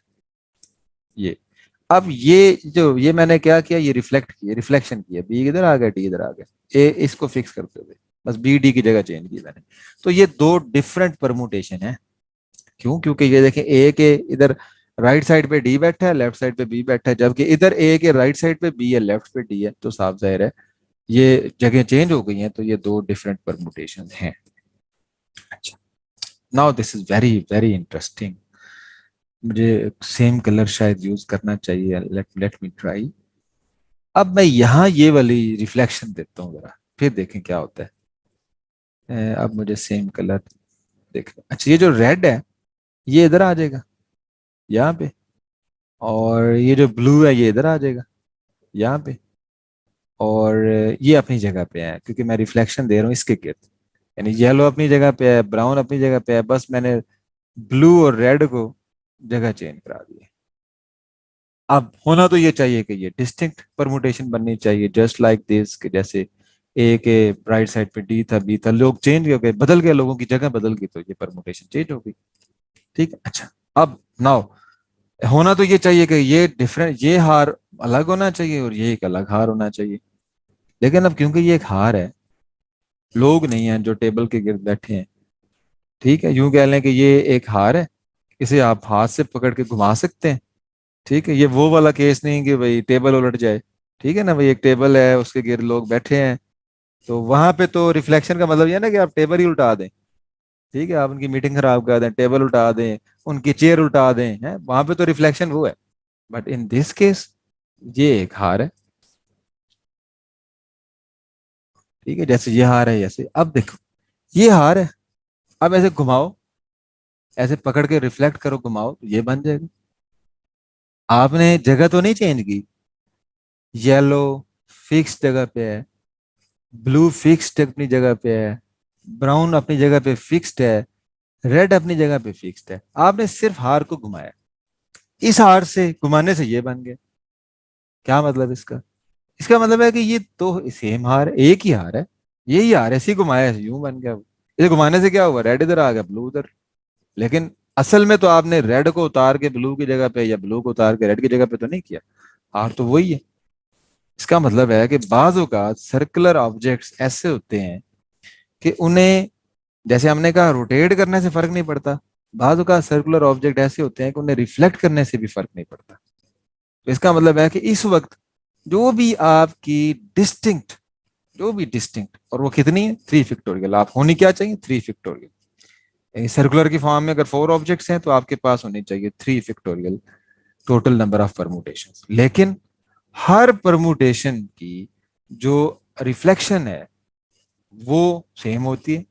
इसका मतलब है कि अब आपके पास इस केस में, जब आपके ऑब्जेक्ट इस तरह से सिमेट्रिक हैं कि उसकी रिफ्लेक्शन से उसे कोई फर्क नहीं पड़ता, रिफ्लेक्शन से बनने वाली परमुटेशन नई नहीं है बल्कि वो सेम है, तो उस सूरत में क्या होगा, उस सूरत में आधी परमुटेशन रह जाएगी। ठीक है, क्योंकि हर परमुटेशन का एक रिफ्लेक्शन, तो टोटल जो परमुटेशन आपकी बन रही थी वो साफ ज़ाहिर है इवन थी। ठीक है, होती इवन है क्योंकि 2 आता है उसमें, 3 फैक्टोरियल हो चाहे 4 फैक्टोरियल हो, 5 फैक्टोरियल, 2 उसमें आना है। ठीक है, तो इवन तो वो होती हैं, वो आपस में पेयर की फॉर्म में होती है, यानी एक डिस्टिंक्ट परमुटेशन है, एक उसकी रिफ्लेक्शन है, तो वो एक जैसी हो गई। इस तरह करते करते इसका मतलब है कि आधी रह गई। तो अब क्या रिजल्ट क्या है आपके पास? नाउ कंक्लूजन इज दैट आज का जो हमारा टॉपिक था उसमें हमने सर्कुलर परमुटेशंस को पढ़ लिया, और हमने देखा कि सर्कुलर परमुटेशंस में अगर हमारे पास n डिस्टिंक्ट ऑब्जेक्ट्स हों, तो एक केस हमने देखा कि जब रिफ्लेक्शन मैटर करती है और रिफ्लेक्शन से डिस्टिंक्ट परमुटेशन होती हैं, तो उस सूरत में हमारे पास नंबर ऑफ परमुटेशन कितना आया, वो n-1 फैक्टोरियल है। और सेकंड केस में जब हमने देखा कि रिफ्लेक्शन से परमुटेशन सेम रहती है, चीज सेम रहती है रिफ्लेक्शन से, नई परमुटेशन नहीं होती, उसमें कितने तादाद कितनी आई, वो n-1 फैक्टोरियल ओवर 2 आया। ठीक है, तो ये हमारा अब परमुटेशंस का टॉपिक कंप्लीट हो गया है। तो एक ब्रेक लेते हैं यहाँ पे, और ब्रेक के बाद जब आप आएंगे तो हम अपना कम्बिनेशंस का टॉपिक करेंगे, ठीक है, और उसके बाद प्रोबेबिलिटी, और ये चैप्टर हमारा एंड हो जाएगा। Thank you very okay. इस लेक्चर में आपको मैं कम्बिनेशंस के बारे में बताऊंगा, और स्टार्ट लेके हम एक बड़े इंटरेस्टिंग और बड़े इंपॉर्टेंट क्वेश्चन से कि परम्यूटेशंस में और कम्बिनेशंस में क्या फर्क होता है। अगर आप परम्यूटेशंस का मेरा लेक्चर पहले नहीं ले चुके तो आप पहले मेरा वो लेक्चर ले लें जिसमें मैंने परम्यूटेशंस और उसकी कुछ टाइप्स बताई थी। ठीक है, अब हम पढ़ते हैं कम्बिनेशन क्या होता है। फर्ज करें कि आपके पास 4 लोग हैं, A B C and D. आपके पास 3 सीटें, आपने इन 4 लोगों को यहां बिठाना है। ठीक है, पहले तो हम देखते हैं कि इसकी कितनी परमुटेशन या कितनी अरेंजमेंट बन सकेंगी इनको यहां बिठाने के लिए। ठीक है, रिकॉल करें कि फर्स्ट प्लेस पे बिठाने के लिए आपके पास 4 ऑप्शन है, A B C D. So you have 4 options. जब इन 4 में से कोई एक यहाँ बैठ जाएगा, फर्ज करें बी बैठ गया यहाँ पे, तो नेक्स्ट प्लेस पे बिठाने के लिए यू हैव 3 ऑप्शंस। जब इन 3 में से कोई एक यहाँ बैठ गया है, फर्ज करें सी बैठ गया है, तो लास्ट प्लेस के लिए you have 2 options. First place पे यू हैव 4 ऑप्शंस, फिर एक कम हो गई ऑप्शन, एक यहाँ ऑक्युपाई होगी, 3 ऑप्शन, फिर 2 option. So total number of permutation principle of counting के तहत इनका प्रोडक्ट होता है 4 3 12, 12 2 24।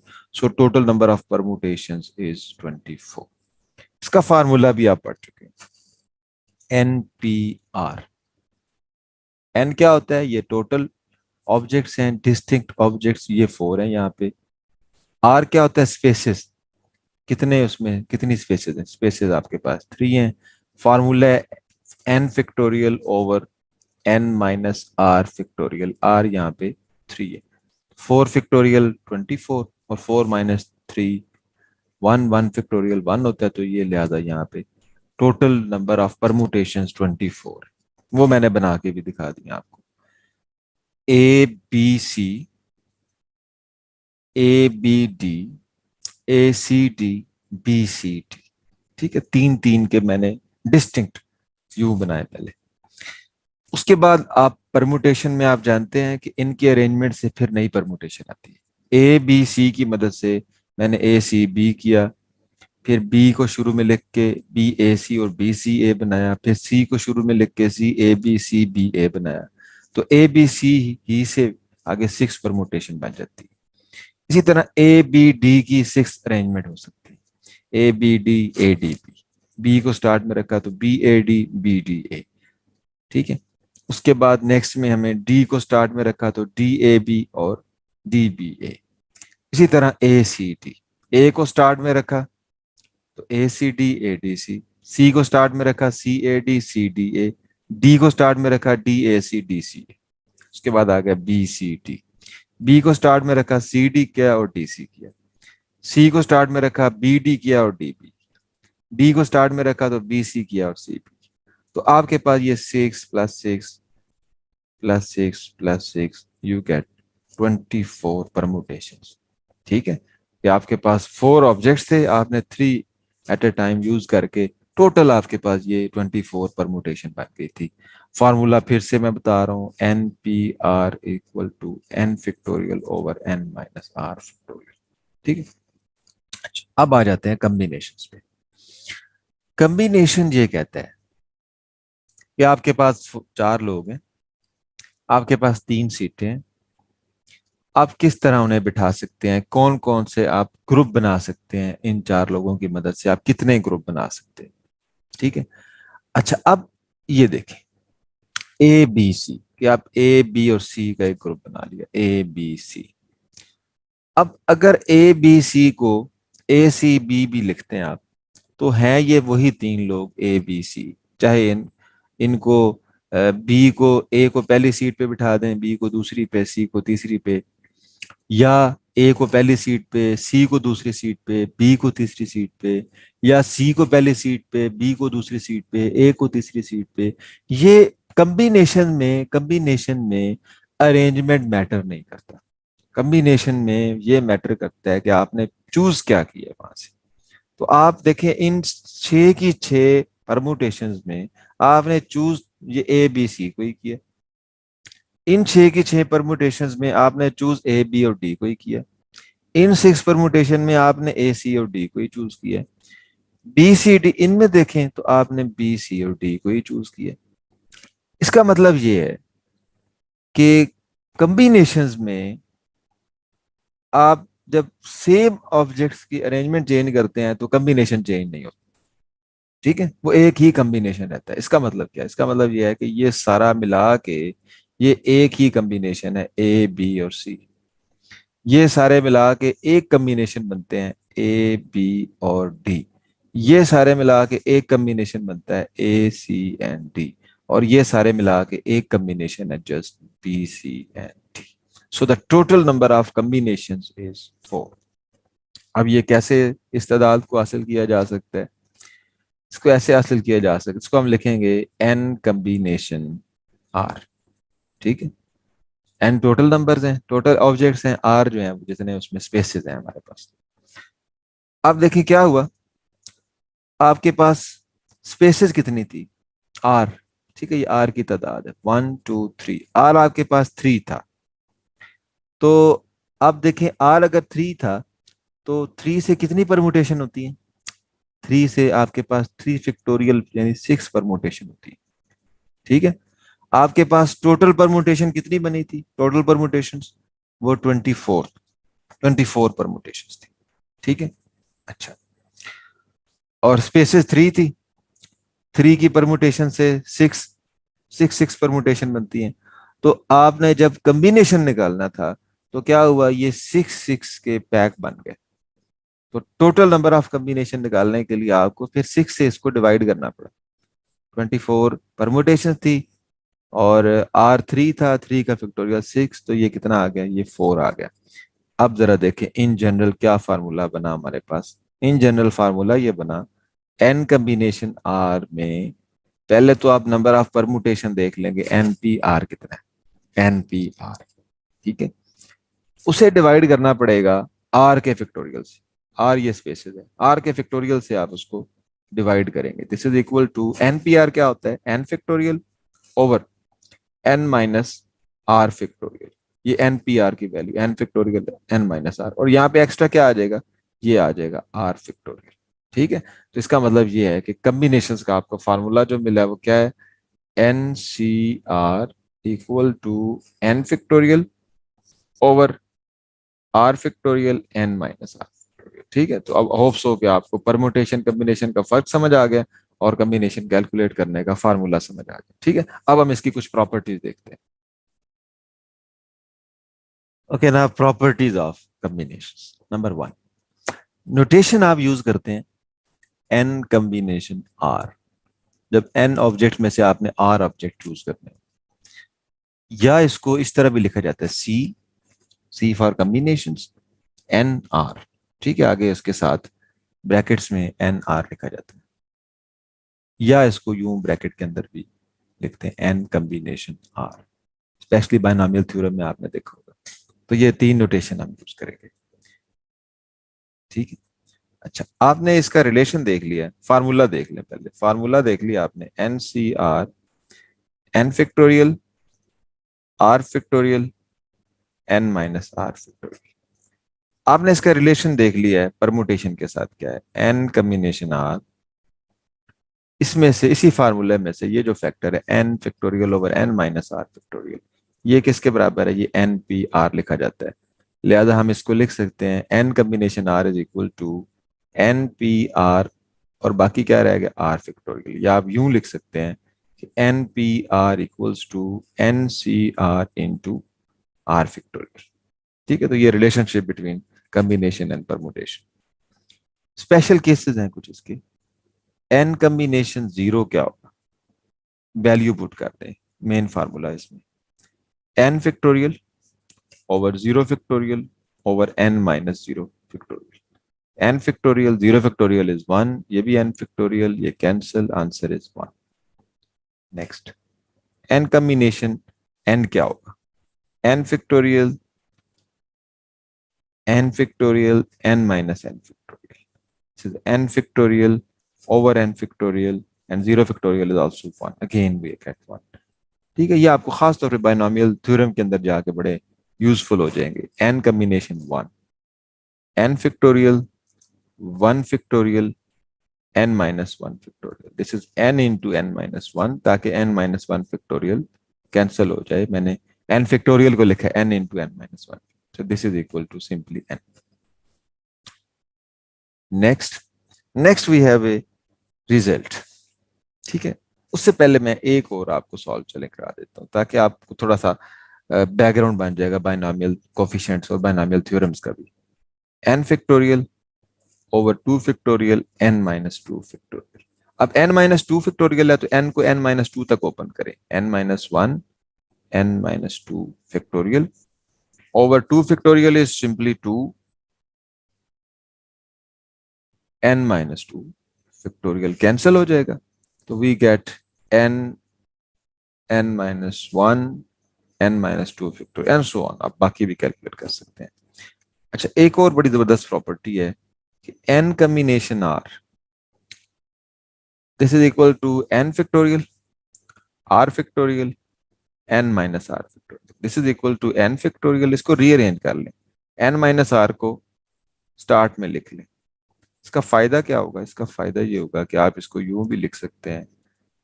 अब ये n है, समझे, ये r है. r फैक्टोरियल को मैं लिख सकता हूं n माइनस r. इसमें से इसको माइनस करें, n माइनस n कैंसिल हो जाएगा और r बच जाएगा. But this is actually n combination what? n combination n minus r. इसका मतलब है कि n combination r is equal to n combination n minus r. कैसे? मिसाल के तौर पे अगर आपके पास n 6 है, 6 कॉम्बिनेशन 1 किसके बराबर होगा? 6 कॉम्बिनेशन 1 6, यहाँ पे क्या आएगा? n माइनस r, 6 माइनस 1 के, यानी 6 कॉम्बिनेशन 5 के. इसी तरह आप चेक करें कि 6 कॉम्बिनेशन 3 किसके बराबर होगा, 6 कॉम्बिनेशन 2 किसके बराबर होगा, 6 कॉम्बिनेशन 4 किसके बराबर होगा, 6 कॉम्बिनेशन 6 किसके बराबर होगा. ठीक है, तो ये बड़ा यूजफुल होता है समटाइम्स. जैसे अगर हमने 6 कॉम्बिनेशन 5 फाइंड करना है तो हम 6 कॉम्बिनेशन 1 ऑलरेडी फाइंड कर चुके हैं, तो दीज वैल्यूज आर सेम. ठीक है. अच्छा, एक और इसी तरह सम की प्रॉपर्टी है इसकी, n combination r plus n combination r minus 1 equal to n plus 1 combination r. n same है, r माइनस 1 है. प्लस करने से क्या हो रहा है? ये आंसर सेम आ रहा है जितना कि answer n plus 1 combination r का, यानी n को n प्लस 1 से रिप्लेस किया, r माइनस 1 में से बड़ा नंबर देखा तो r से रिप्लेस किया. ठीक है, इसको आप सॉल्व भी कर सकते हैं. ये बेसिकली क्वेश्चन भी है एक्सरसाइज में. n combination r, you can take left hand side लेके आप चेक कर लें. n combination r, this is your practice, कि आपको फार्मूला की प्रैक्टिस हो जाए.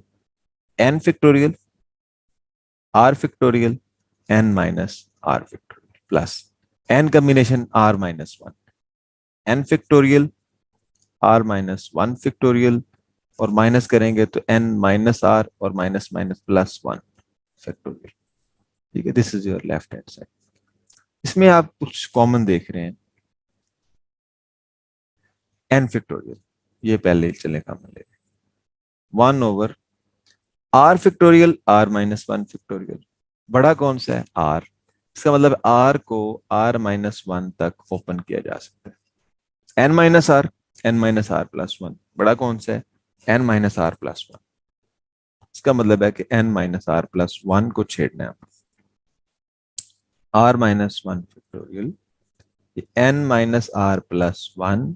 इसे ओपन करें, इससे प्रीवियस क्या होगा? n minus r. एक नंबर पीछे जाएंगे तो n माइनस r प्लस 1 से पीछे n माइनस r, यानी एक माइनस किया इसमें से, इसका आ गया factorial. This is equal to n factorial. और क्या कॉमन आएगा? अब देखिए, ओपन करने का मकसद कॉमन लेना था. n फैक्टोरियल वो ऑलरेडी कॉमन पड़ा हुआ यहाँ पे, n फैक्टोरियल डिवाइडेड बाय, यहां से क्या आया? r माइनस 1 फैक्टोरियल कॉमन आ गया, ये कॉमन आ गया दोनों तरफ से. और n माइनस आर फिक्ट ये भी कॉमन आ रहा है, n माइनस आर फैक्टोरियल। बाकी क्या रहेगा, 1/r plus 1/n minus are plus 1। This is equal to n factorial r minus 1 factorial n minus R factorial. इसका एलसीएम ले लें आप। एलसीएम क्या आएगा, r और n minus are plus 1। Cross multiply कर लें इसको, n minus are plus 1 plus are,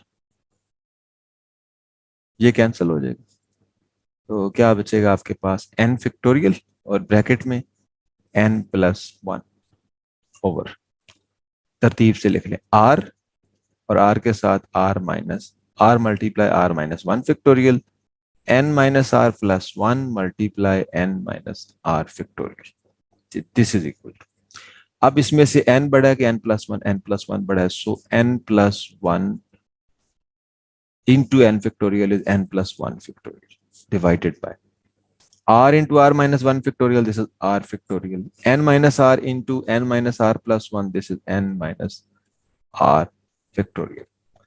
this is equal to, अब इसे क्या लिखेंगे, ये n plus 1, n plus 1 combination,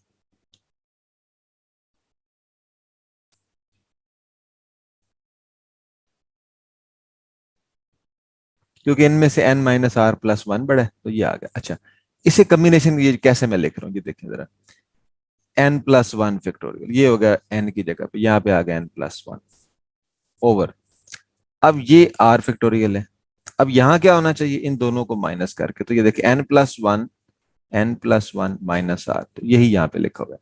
तो इसका मतलब हम इसको n प्लस 1 कॉम्बिनेशन r लिख सकते हैं, and this is the right hand side. ठीक है, तो ये इसकी सारी चीजें हैं। अब नेक्स्ट इसकी इन सारे फार्मूलों की और प्रॉपर्टीज की प्रैक्टिस अभी हम करते हैं नेक्स्ट आगे एमसीक्यूज के अंदर। ठीक है, चले, थैंक यू वेरी मच। हमारा टॉपिक है प्रोबेबिलिटी।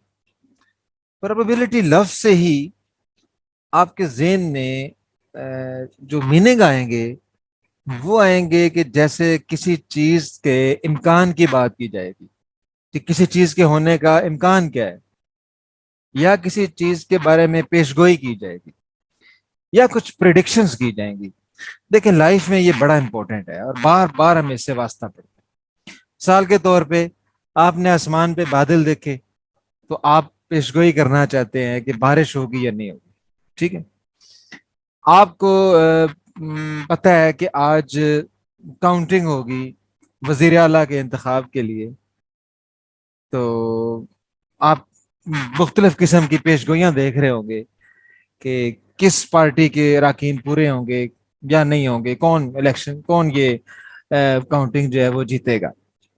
इसी तरह एक क्रिकेट मैच है, उससे पहले पेशगोइयां की जाती हैं कि ये कौन जीतेगा, कौन हारेगा। ठीक है, टॉस करने जा रहे होते हैं तो पेशगोइयां हो रही होती हैं कि ये टॉस कौन जीतेगा, कौन हारेगा। इसी तरह लाइफ के बहुत सारे मामलात में आप पेपर में एक गैस बना रहे होते हैं कि कौन कौन से सवाल आने के कितने चांसेस हैं, इस बार कौन से सवाल आएंगे, कौन से नहीं आएंगे। ठीक है, तो ये सारा प्रोबेबिलिटी कहलाता है। हमारी लाइफ में इसकी बहुत सारी एप्लीकेशंस है। यहाँ हम अंदाजन काम ले रहे होते हैं, एक पेशगोई कर रहे होते हैं जो सही भी हो सकती है या गलत भी हो सकती है। मैथमेटिक्स ने इस चैलेंज को एक्सेप्ट किया है और एक मैथमेटिक्स का एक ये बड़ा वसी टॉपिक है, प्रोबेबिलिटी का एक पूरा सब्जेक्ट है।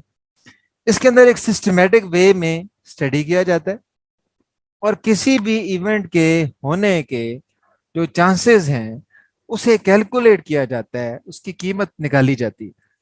ठीक है, लिहाजा प्रोबेबिलिटी बुनियादी तौर पे हमारे नजदीक एक न्यूमेरिकल, एक अददी कीमत है किसी वाकये के होने के चांसेस के बारे में, कि इसके कितने चांस।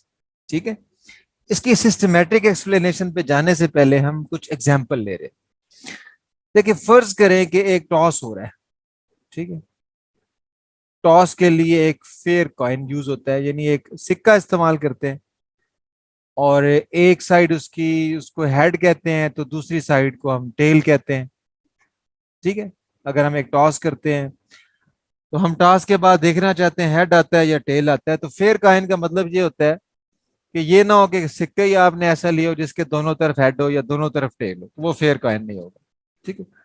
अब जब टॉस किया जाता है तो आपके पास दो हालतें हैं, या तो हेड आएगा या टेल आएगा। ठीक है। अब आप पेशगोइयां करते हैं कि हेड आएगा या टेल आएगा, तो इनके चांसेस कितने हैं, कि हेड के चांसेस कितने हैं या टेल के चांसेस कितने हैं। तो एक नॉर्मल हालात में, बैलेंस किस्म के हालात में, बाइस्ड ना हो, न्यूट्रल हालात में अगर देखा जाए तो जितने चांसेस हेड के हैं उतने ही टेल के हैं। हम इसे 1/2 कहते हैं, कि 1/2 चांस हेड का, 1/2 ही चांस टेल का। आधा आधा चांस है हेड के आने का और टेल के आने का। ठीक है। अच्छा, एक और एग्जांपल ले लेते हैं थोड़ा और समझने के लिए। जैसे हम लूडो खेलते हैं तो हम एक डाइस रोल करते हैं। लूडो का एक दाना होता है, उसे हम रोल करते हैं, बारी चलते हैं। तो उससे क्या होता है, उसके ऊपर डॉट अपीयर होते हैं। वो एक डॉट भी हो सकता है, वो दो डॉट भी हो सकते हैं, तीन भी हो सकते हैं, चार भी हो सकते हैं, पांच भी हो सकते हैं, छह भी हो सकते हैं। ठीक है। 6 डॉट तक वो आ सकते हैं। ठीक है। उसकी मुख्तलिफ साइडों में मुख्तलिफ डॉट्स होते हैं। वो ये है 1 2 3 4 5 6। अब जरा पेशगोई करते हैं, कितने चांस हैं कि वो डॉट एक ही डॉट अपीयर हो, कितने चांस हैं वो दो डॉट अपीयर हो, कितने चांस हैं तीन डॉट अपीयर हो, कितने चांस हैं चार डॉट अपीयर हो, कितने चांस हैं पांच हो, और कितने चांस है 6 डॉट। तो ये कुल कितने हैं, 6 हैं। एक डॉट अपीयर हो, इसके कितने चांस हैं, इसके हम कहेंगे 1/6 चांस। टोटल 6 है, 1/6, 1/6 चांस। 3 डॉट के 1/6 चांस, 1/6, यानी हर एक डॉट के अपीयर होने के बराबर चांसेस हैं। टोटल 6 डॉट है तो हमने 1/6, 1/6, 1/6, 1/6 कह दिया। ठीक है। अच्छा, इसी तरह एक और एग्जांपल लेते हैं। एक बॉक्स है आपके पास, एक बॉक्स है। उस बॉक्स के अंदर हमारे पास 3 ग्रीन बॉल्स हैं, 4 रेड बॉल्स हैं। ठीक है। अच्छा, अब हमने उस बॉक्स में हाथ डाला और एक बॉल निकाली। क्या चांस है, कितने चांस हैं कि वो बॉल ग्रीन होगी, कितने चांस हैं वो बॉल रेड होगी। अभी मैं आपसे जस्ट गपशप कर रहा हूं, हम सिस्टमेटिक वे में पढ़ेंगे बाद। 3 ग्रीन बॉल है, 4 रेड बॉल है। एक बॉल निकाला, कितने चांस हैं कि वो ग्रीन होगी। ग्रीन टोटल 3 थे, और कुल बॉल कितने हैं, 7। यानी 7 में से 3 ग्रीन बॉल है, तो इसके चांसेस 3/7 है। 7 में से 4 जो है वो रेड बॉल, इसके चांसेस 4/7 है। और अगर मैं आपसे ये पूछूं कि कितने चांसेस हैं कि वो जो बॉल आप निकाल रहे हैं वो वाइट होगी, तो वाइट तो इसमें बॉल है ही कोई नहीं, 0 चांस। या 0/7 कह लें, क्योंकि 7 बॉल है उनमें से 0 चांस, वाइट का 0 चांस। ठीक है। और अगर मैं आपसे ये कहूं कि एक बॉक्स है, उसके अंदर सिर्फ है ही वाइट बॉल्स। ठीक है ही सिर्फ वाइट बॉल्स। और अब मुझे आप बताएं कि उस बॉक्स में से हमने कुछ बॉल निकाले, और कितने चांस हैं कि वो बॉल वाइट होगा। तो उसमें एक ही तरह का बॉल है, वाइट ही बॉल चाहिए आपको। तो आप कहेंगे कि ये लाजमी तौर पे वाइट, जो बॉल निकालेंगे वाइट होगा, क्योंकि इसके अंदर वाइट ही बॉल है। इसका चांस 1 है। ठीक है। तो हम इस तरह से इस चांस को जाहिर करने के लिए हम नंबर्स यूज करते हैं। किसी चीज ने अगर सिरे से होना ही नहीं है, उसकी वैल्यू 0 कर देते हैं। और किसी चीज, मिसाल के तौर पे भाई ये दो ग्रीन और रेड बॉल थे, व्हाइट बॉल ने तो कभी आना नहीं बाहर, इसकी वैल्यू 0 कर दी। और अगर एक डिब्बे में व्हाइट ही बॉल पड़े हैं तो एक बॉल जो निकालना है वो लाजमी व्हाइट होगा, इसकी प्रोबेबिलिटी 1 कर दी। क्यों होता है ये भी मैं आपको बताऊंगा।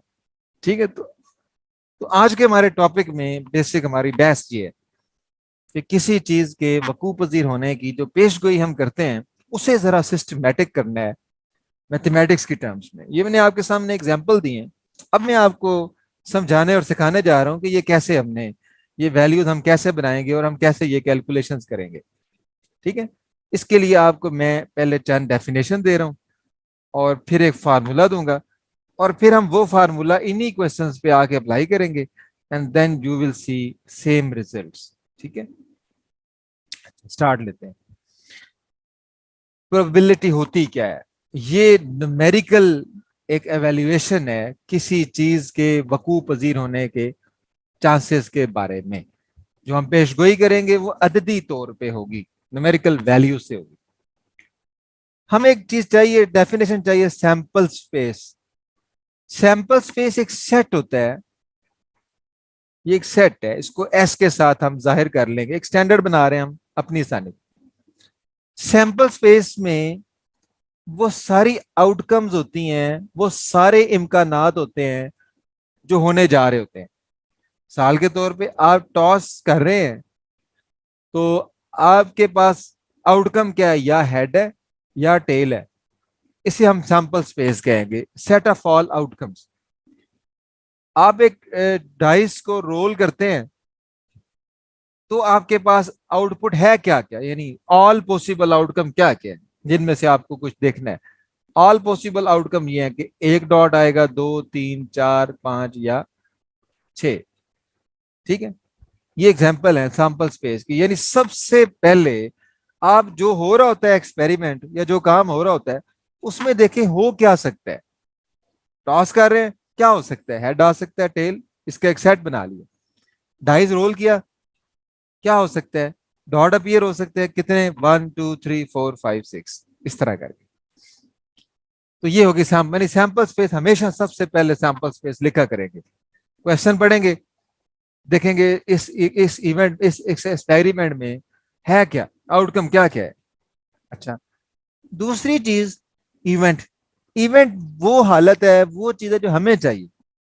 साल के तौर पे हम चाहते हैं कि हेड अपीयर हो, हम देखना चाहते हैं कि हेड अपीयर होने के कितने चांसेस हैं। तो हमारा इवेंट क्या होगा? हेड होगा। इसे हम ई के साथ जाहिर करते हैं। अगर हम देखना चाहते हैं चांस कि टेल अपीयर हो, तो हमारा इवेंट क्या होगा? वो टेल होगी।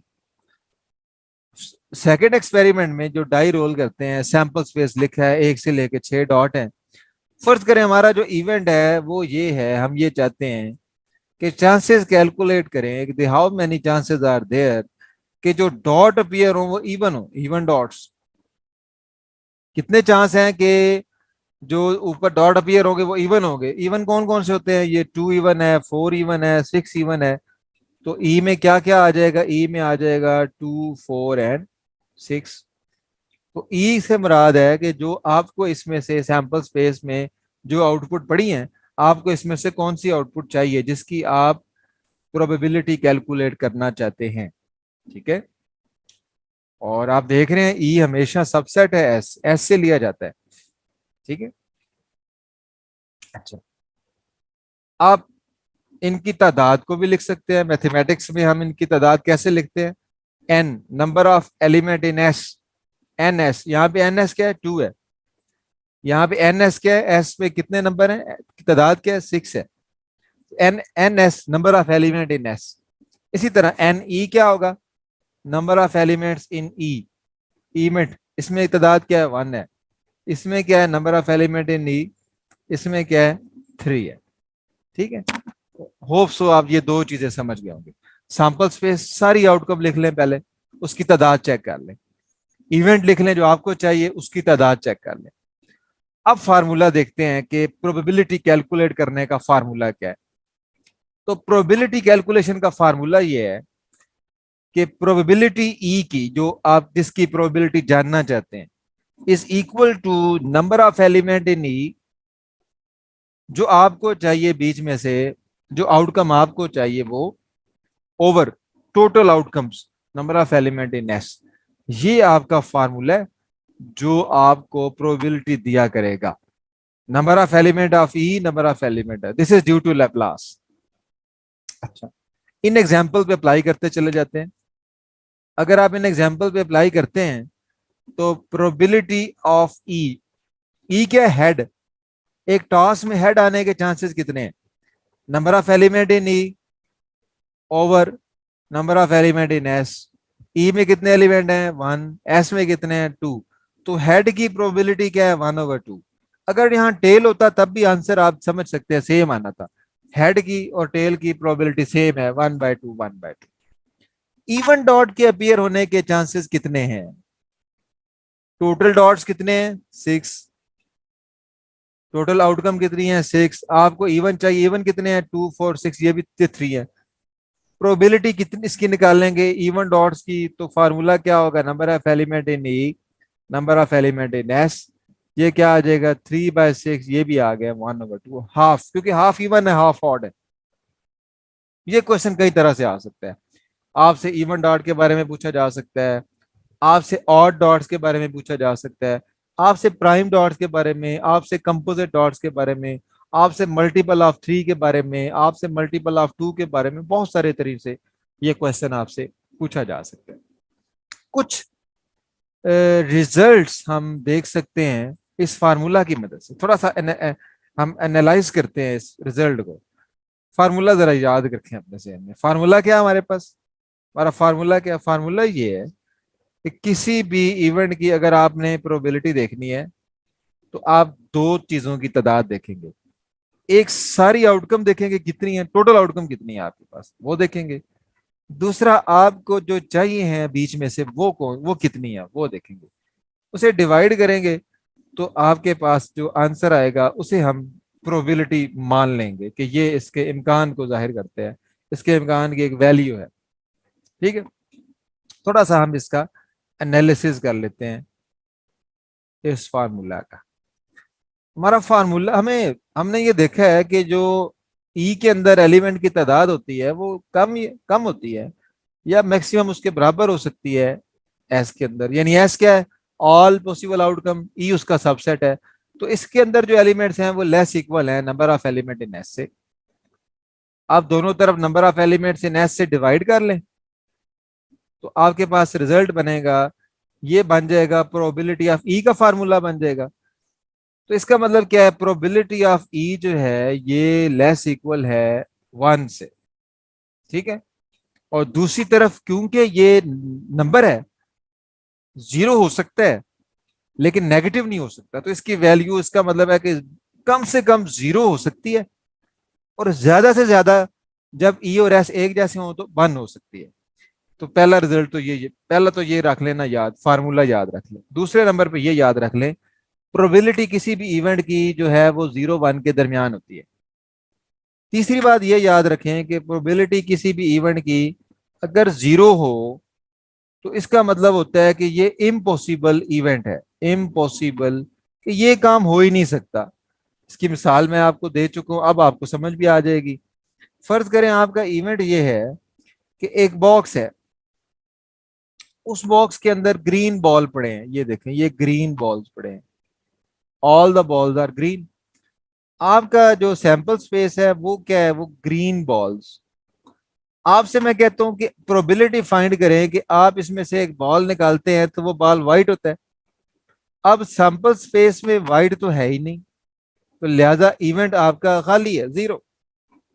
तो प्रोबेबिलिटी क्या होगी इसकी? आप वैसे भी समझ सकते हैं कि सारे जब ग्रीन बॉल पड़े हैं तो इसमें से व्हाइट बॉल तो नहीं आएगा। इसका मतलब इसकी जो प्रोबेबिलिटी है वो जीरो है, क्योंकि ई में तादाद जीरो है, इसमें 1 है, 0/1 जीरो आ जाएगा। तो ऐसे इवेंट को इम्पॉसिबल इवेंट कहते हैं। यानी जब आपका कोई इम्पॉसिबल हो ना काम, तब आपकी प्रोबेबिलिटी जो है वो जीरो होगी। 1 कब होगी? ये दो एक्सट्रीम केसेस हैं, 0 और 1। प्रोबेबिलिटी आपकी 1 कब होगी? 1 कब होगी? जब आपका इवेंट श्योर इवेंट होगा, यानी कि लाजमी होना है। मसलन आपसे कहा जाता है कि ये बॉक्स के अंदर ग्रीन बॉल है, आप प्रोबेबिलिटी फाइंड करें कि आप एक बॉल इसमें से निकालते हैं और वो ग्रीन है, वो लाजमी ग्रीन है। आपका सैंपल स्पेस में भी ग्रीन बॉल है, प्रोबेबिलिटी भी आप ग्रीन की फाइंड करना चाहते हैं, इसकी तादाद भी 1 है, इसकी भी 1 है, तो 1/1 क्या हो जाएगा? 1। तो आंसर क्या आएगा? 1। ऐसे इवेंट लाजमी होता है, उसको श्योर इवेंट कहते हैं। अदरवाइज बाकी जो इवेंट्स होंगे उनकी जो वैल्यू होगी वो हमेशा 0 1 के दरमियान होगी। और अगर किसी इवेंट के होने के जो चांस हैं उसको प्रोबेबिलिटी ऑफ ई से जाहिर करें, तो जो ना होने के चांस हैं, यानी आपके पास अगर एक चीज के होने के चांस 0 हैं तो ना होने के चांस कैसे फाइंड करेंगे? आप उसको 1 में से माइनस कर देंगे। ठीक है, मसलन अगर आप एक एग्जांपल ले लेते हैं, आप एक मैच खेल रहे हैं, मैच में या तो आप विन करेंगे या आप लूज करेंगे या मैच टाई हो जाएगा। अब प्रोबेबिलिटी फाइंड करें कि आप मैच विन करते हैं। तो मैच विन करने की प्रोबेबिलिटी क्या होगी? ये टोटल आउटकम 3 है, आप उसमें से एक की फाइंड करते हैं, 1/3। तो ना होने की क्या होगी? यानी कि आप मैच नहीं जीतते, आप विन नहीं करते, या तो हार जाते हैं या मैच टाई हो जाता है, ड्रॉ हो जाता है। कैसे? ये 1 उसको 1/3 को माइनस करें 2/3, आप डायरेक्टली वेरीफाई भी कर सकते हैं। मैच ना जीतने की सूरत में यहाँ पे कितने चीजें इवेंट में आ जाएंगी? 2 आ जाएंगी, तो प्रोबेबिलिटी क्या होगी इसकी? 2/3। ठीक है, तो किसी इवेंट के ना होने की प्रोबेबिलिटी फाइंड करना हो और उसके होने की प्रोबेबिलिटी आपको पता हो, तो आप 1 में से उसे माइनस कर देते हैं। ठीक है, अच्छा नेक्स्ट इसी तरह आगे, नंबर 6। नंबर 6 पे आपके पास एक फार्मूला है कि अगर आपके पास सैंपल स्पेस एस है, ठीक है, दो इवेंट्स आ जाते हैं ए और बी, आपसे कहा जाता है find the probability of A or B. ठीक है, ए आर बी के मिसाल के तौर पे हम एक एग्जांपल को साथ लेके चलते हैं। एक इवेंट बना लेते हैं, ए डाइस रोल्ड, उसकी सैंपल स्पेस है, आप लूडो का दाना रोल करते हैं तो ये उसके आउटकम ये है, ये डॉट्स हैं जो अपीयर हो सकते हैं।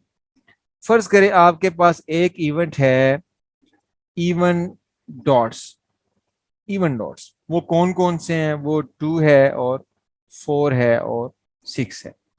एक इवेंट आपके पास आ जाता है प्राइम डॉट्स, यानी ए में वो पूछता है कि डॉट इवन वाले कौन कौन से हैं, बी में वो पूछता है प्राइम डॉट कौन से हैं। प्राइम कौन कौन से हैं? 2 है, 3 है और 5, ये प्राइम नंबर है, 2 3 5। अब आपसे कहते हैं कि प्रोबेबिलिटी, अगर आपसे कहता है कि ए की प्रोबेबिलिटी फाइंड करें, तो आप क्या करते हैं? इसकी तादाद 6 है, इसकी 3 है, 3/6। बी की करें तो ये भी 3/6।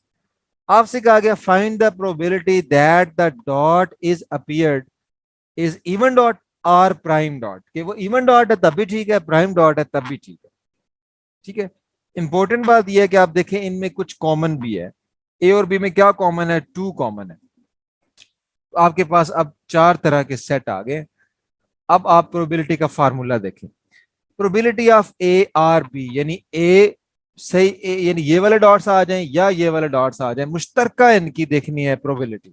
दो इवेंट की मुश्तरका प्रोबेबिलिटी अगर देखनी है कि ए या बी, ठीक है, ए आ जाए या बी आ जाए, दोनों ऑप्शन अगर देखने हैं, तो आर का मतलब होता है यूनियन, इसको हम लिखते हैं P A union B, probability of A union B. आसान तो ये है कि जब ए भी दिया हुआ है बी भी दिया हुआ है, आप क्या करें? आप ए यूनियन बी ले लें, वो आ जाएगा 2 3 4 5 6, और आप इस पे फार्मूला अप्लाई कर दें। एस के अंदर 6 एलिमेंट्स हैं, इसके अंदर 5 एलिमेंट है, तो आंसर शुड बी 5/6। ठीक है, या अगर सम टाइम आपके पास सेट इतने क्लियर नहीं होते कि आप उनका डायरेक्टली यूनियन ले लें, फिर क्या करते हैं? फिर हमारे पास ये फार्मूला है, this is equal to probability of A find करते हैं। ए में कितने एलिमेंट है? 3, तो 3/6, साथ साथ आंसर वेरीफाई करते जाए, plus probability of B find कर लेते हैं। बी की प्रोबेबिलिटी ये भी 3/6 है, माइनस करना होता है इसमें से probability of A intersection B. Intersection में तो एक ही है, तो ये 1/6। तो आंसर क्या आया? 3 + 3 6 - 1, आंसर क्या आया? 5/, और डायरेक्टली हमने निकाल लिया था ये 5/6 है। ठीक है, इन केस अगर ए और बी डिसजॉइंट हैं, तो आप कहते हैं कि ये जो इवेंट्स हैं ये म्यूचुअली एक्सक्लूसिव है, इंडिपेंडेंट है। उस सूरत में P A union B, probability of A union B is probability of A plus probability of B, ये बन जाएगा। ठीक है, अच्छा लास्ट फार्मूला इसमें है एंड का, probability of A and B, या वर्ड यूज होगा क्वेश्चन में, आप प्रैक्टिस करेंगे जब एमसीक्यूज में आप देखिएगा, या वर्ड यूज होगा बोथ का, probability of A and B आएगा या probability of A and B both आएगा। ठीक है, इस सूरत में आपका जो फार्मूला होगा वो होगा पी प्रोबेबिलिटी या ए इंटरसेक्शन बी। ठीक है, और इसमें भी इंपॉर्टेंट बात यह है कि A and B are mutually exclusive independent. ठीक है, यानी ए बी पे डिपेंड नहीं करता और बी ए पे डिपेंड नहीं करता।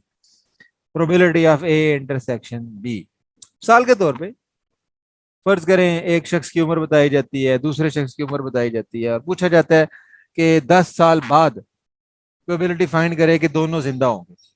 ठीक है, तो आप इस फार्मूला से करेंगे। क्यों? क्योंकि दोनों की जिंदगी एक दूसरे पे इन जनरल डिपेंड नहीं करती। तो जो इवेंट्स हैं वो अगर म्यूचुअली इंडिपेंडेंट हो, डिपेंडेंट का केस भी है लेकिन वो आपके सिलेबस में नहीं है, तो मैं जस्ट आपको यहाँ पे, वो हम मैथमेटिकल स्टैटिस्टिक्स में पढ़ेंगे। So if A and B are mutually exclusive, then probability of A and B is written as probability A intersection B, and this is the product of probability of A and probability of B। ये इन दोनों के product के बराबर है। ठीक है, तो ये 7 फार्मूलाज हैं, इन्हें आप कर लें। अब आप एक्सरसाइजेस देखें और after a break we will discuss their MCQs. ठीक है, थैंक यू वेरी